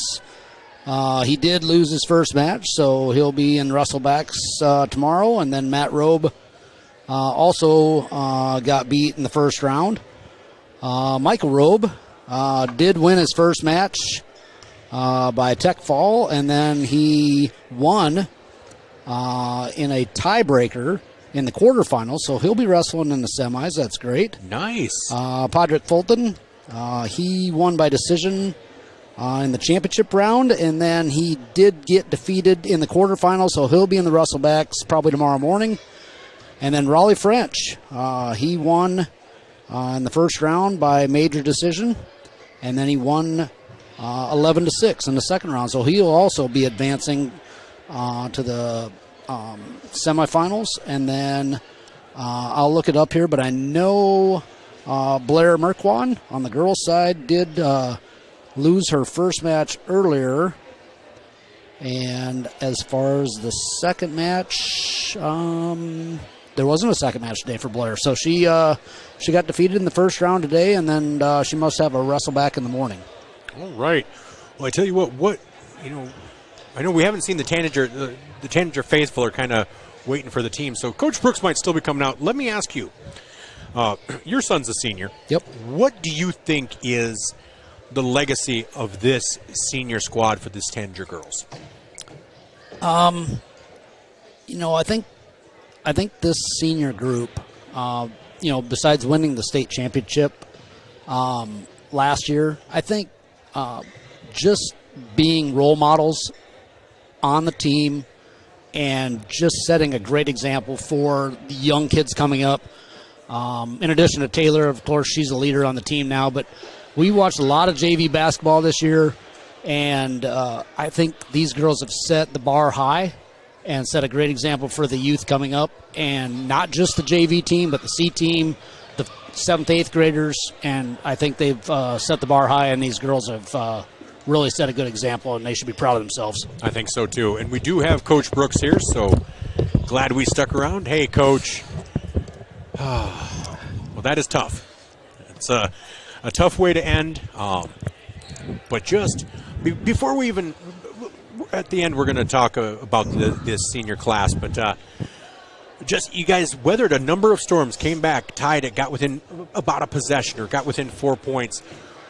What was it tonight? Just, like Somerville was tough in the first half. You guys were able to clamp down on her, but then all of a sudden Worden and Otten. And that's kind of what we talked about. Just they have different ways to beat you that makes them so tough. Yeah, to start with, and it's kind of what we told the girls. We got to give Dakota Valley a lot of credit. I thought they played really well. And, give Coach Lily and her staff, they ran some new stuff and some nice stuff offensively. And, all their kids can score it. And it seemed like every time they needed a big shot, it didn't matter who it was. Whoever took it seemed to make it. And like you said, we kind of got it down to 4 there, and we could kind of feel the momentum coming. And we were just at one stop away, and it just seemed like we could not grab a loose basketball tonight. And there was a couple of them that we really needed. And we, if we could get that thing down to one possession, we could probably really put the pressure on them. But we just never got quite over that hump. And and that's where, like I said, that's where we got to give Dakota Valley credit. When we got it down to 4, they were able to push it back up to 8, 9, and kind of kept it in between that point total the whole game. Well, and that is it. And I remember one sequence there where it was within 4, and you guys got a number of stops in a row and then all of a sudden you just couldn't. Something happened down on the offensive side, and then finally they did score, and all of a sudden now it's back up to a 6 or a 7 point lead. Because I tell you, Ella Otten in that late third quarter throughout the fourth quarter, she didn't do much in the first 2.5, 3 quarters of the game, but she turned it on when she needed to, and that's what seems to make her so tough. But Worden was just consistent. But then Kate Betzworth, who I think gets forgotten, averages 9 points a game, but she was able to come through in double digits tonight. So they have so many weapons that if you're not able, it seems like a couple of possessions where you're not able to get that momentum that gets it within one possession or gets you that 1 point lead, it's very hard to keep them down. Yeah, and we kind of said the same thing there. We got it to 4 or 5, and we got about 2 or 3 stops in a row, but we also had about 2 or 3 empty possessions in a row where we didn't score. And that's where it kind of goes back to if you can make that run, if you can get it to a 1 possession game, if you can tie it up, what happens from there? And as a coach staff, we just kept kind of looking at each other, dang it, we're so close and we can't get over this hump. And you're never going to know. But like I said, you got to give them credit. They got a lot of offensive firepower. They have a lot of kids that can shoot it and score it. And like I said, I thought they played really well tonight. And now, of course, they're going to have a chance. They're going to go to the SODAC 16. We'll find out later who they play. But between them and Sioux Falls Christian, both teams have a really good chance at advancing into the state tournament. Again, we've talked about it all season, but Region 4A just was loaded. I mean, Lennox gave Sioux Falls Christian everything they could handle tonight. And then we're looking at some scores in other regions where it's 81-17, 58-20, 30-40, running point, running clocks type of thing. You and I have talked about it a little bit. I'm going to be the one to say it that I think there needs to be a real evaluation, because when you're going to have a Lennox, an EPJ, and a Vermillion not even having a chance at the SODAC 16, it feels like you can have your first round of regions, and then it feels like it should be a SODAC 32. Reseed at that point. Yeah, and I don't want to. Obviously, we lost, so I don't want to come out like we're complaining. And that's why I'm saying and even if we would have won tonight, I would have felt awful for Dakota Valley. Exactly. I mean, it's we've been there before, and it's an awful feeling. And I think it's kind of the last few years you've really been able to see it, and I think this year it was glaringly obvious that. There just needs to be some change, and hopefully that happens. We're hopeful for that, but unfortunately, that stuff's out of our control. Well, and because the thing is, it's not always going to be Region 4, but there's always going to be this region that has this tougher than tough lineup, because the boys have it this year too. And so, but like you said, Dakota Valley deserves it to be in the SODAC 16. I mean, they're just that good. Before I let you go, I asked Chad, and we talked about it a little bit, but what would you say, just you have coached these girls since they were tiny tanagers. What is the legacy of this senior team? Well, when we talked in the locker room right now, I said we're not going to really pick this game apart, because at this point, especially for our seniors, it just doesn't matter anymore. It's over with. So, we kind of told them, we were able to go to the state tournament 16-17. That was my first time going to the state tournament here with our Vermillion girls. And, we lost to Lennox that year in the state semis. It was a 2-point game with a minute and a half left. We ended up losing by 6 or something like that. And then the next year we were able to make the state tournament again with back-to-back teams. And we had a great senior class that year of, the Emily Buys and Hallie Melsteads and Casey Jensens and Madison Martinez and other kids. And, at that time I thought, maybe that's as good as it gets, is getting that close to a state championship and making back-to-back state tournaments. Like, you just never know. Like, it's just like that's as good as we, our program's in a really good spot, and we just accomplished a ton. And do you ever beat that? And then we had this senior class come around, and everything they've accomplished, from 3-time conference champions to going 27-2 in that span of the conference, and all the big games they've won, and then winning a state championship. And it's just, what else do you want them to accomplish? It's as hard as it is losing this game, they've done it all. And that's what I really want them to focus on, is everything that they've done. I told them when we were at that time with that program, does it get any better? And they actually took it a step farther. So we're indebted to them forever. And it's going to be really hard stepping on the floor next year without these girls out there. Well, it will be. And, Coach, I just want to say thank you all season long. You made yourself available, willing to answer my stupid questions, made girls available and helped me connect with them for interviews. It was a great season. We talked about, obviously, and no reason for these girls to hang their heads. It doesn't feel like it right now. Right now, it's painful. You can see the tears out there. But they're going to have a great career to look back on. They're going to have a great senior season to look back on. And we have boys to cover yet, but Coach, just thank you for a great year. Go be with I know you got a chance to be with your team, but go be with them and enjoy your night. All right, thanks a lot, Michael. Like we've said it before, but we get I think we get better coverage than college teams with you guys. So we can't thank you guys enough. You do a great job for our team. Hey, it's my pleasure. Thank you so much, and have a good rest of your night. Yeah, you bet. Thanks, Mike. Thank you. That was Coach John Brooks with us here on our post-game show as the Tanagers fall, again, 62-54. Well, before we let you go, I'm just going to see if anything finalized that we didn't have before, just so we kind of know where Class A is going to be. So Dakota Valley obviously wins.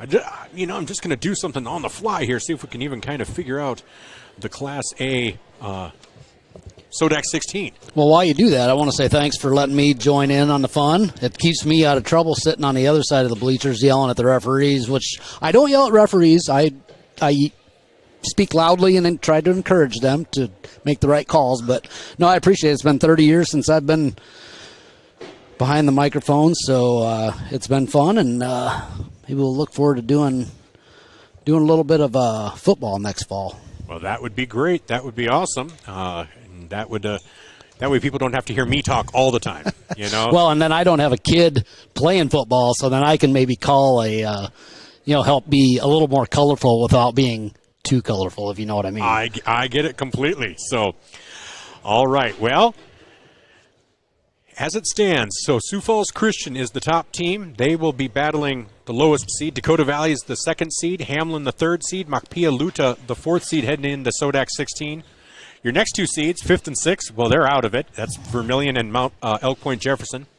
Mobridge Pollock is out of it as well. They lost on Tuesday.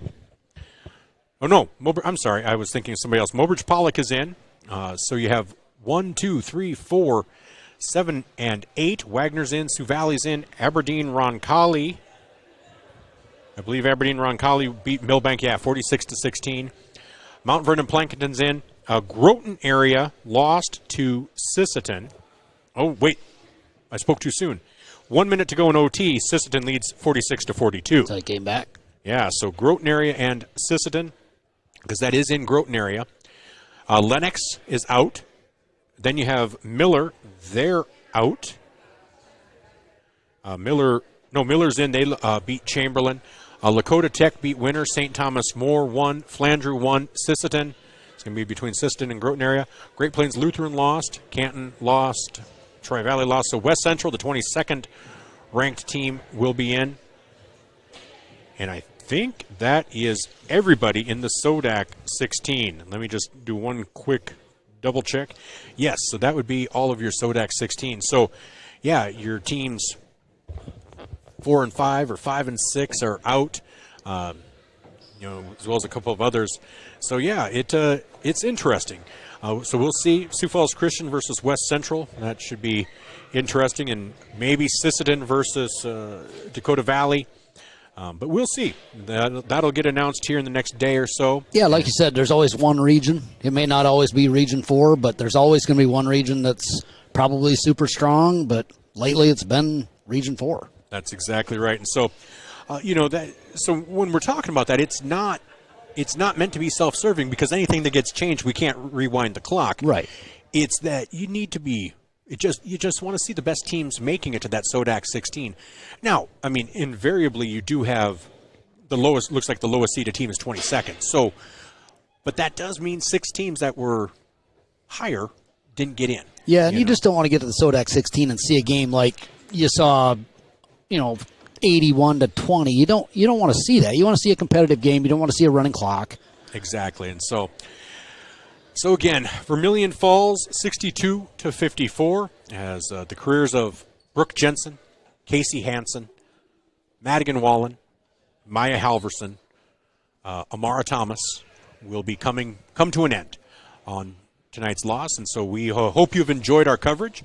Obviously, the Vermillion boys have at least 2 more games. Tomorrow night's regular season finale in Parker, and then Tuesday's region opener at home. We'll see who they end up playing. Right now, it'd be EPJ. Well, Chad, I want to thank you so much for taking the time. Really appreciate you joining me on these. This has been fun, and so I hope sounds like you've enjoyed yourself, and so we're glad to have had you. I appreciate it. And we'll have you back on Tuesday if that works. I'll be at the birdcage. Sounds good. Well, you guys have a great night. This has been Tanager Basketball, brought to you by First Dakota National Bank. Scoreboard sponsor, Masaba. And our timeouts brought to you by Murph's Appliance on Main Street in Vermillion. Pregame show brought to you by Carlson's Body Shop, and halftime show brought to you by Fast Autoglass. We will talk to you tomorrow or Tuesday, depending on which game you're listening to. And we will see you then. Have a great day.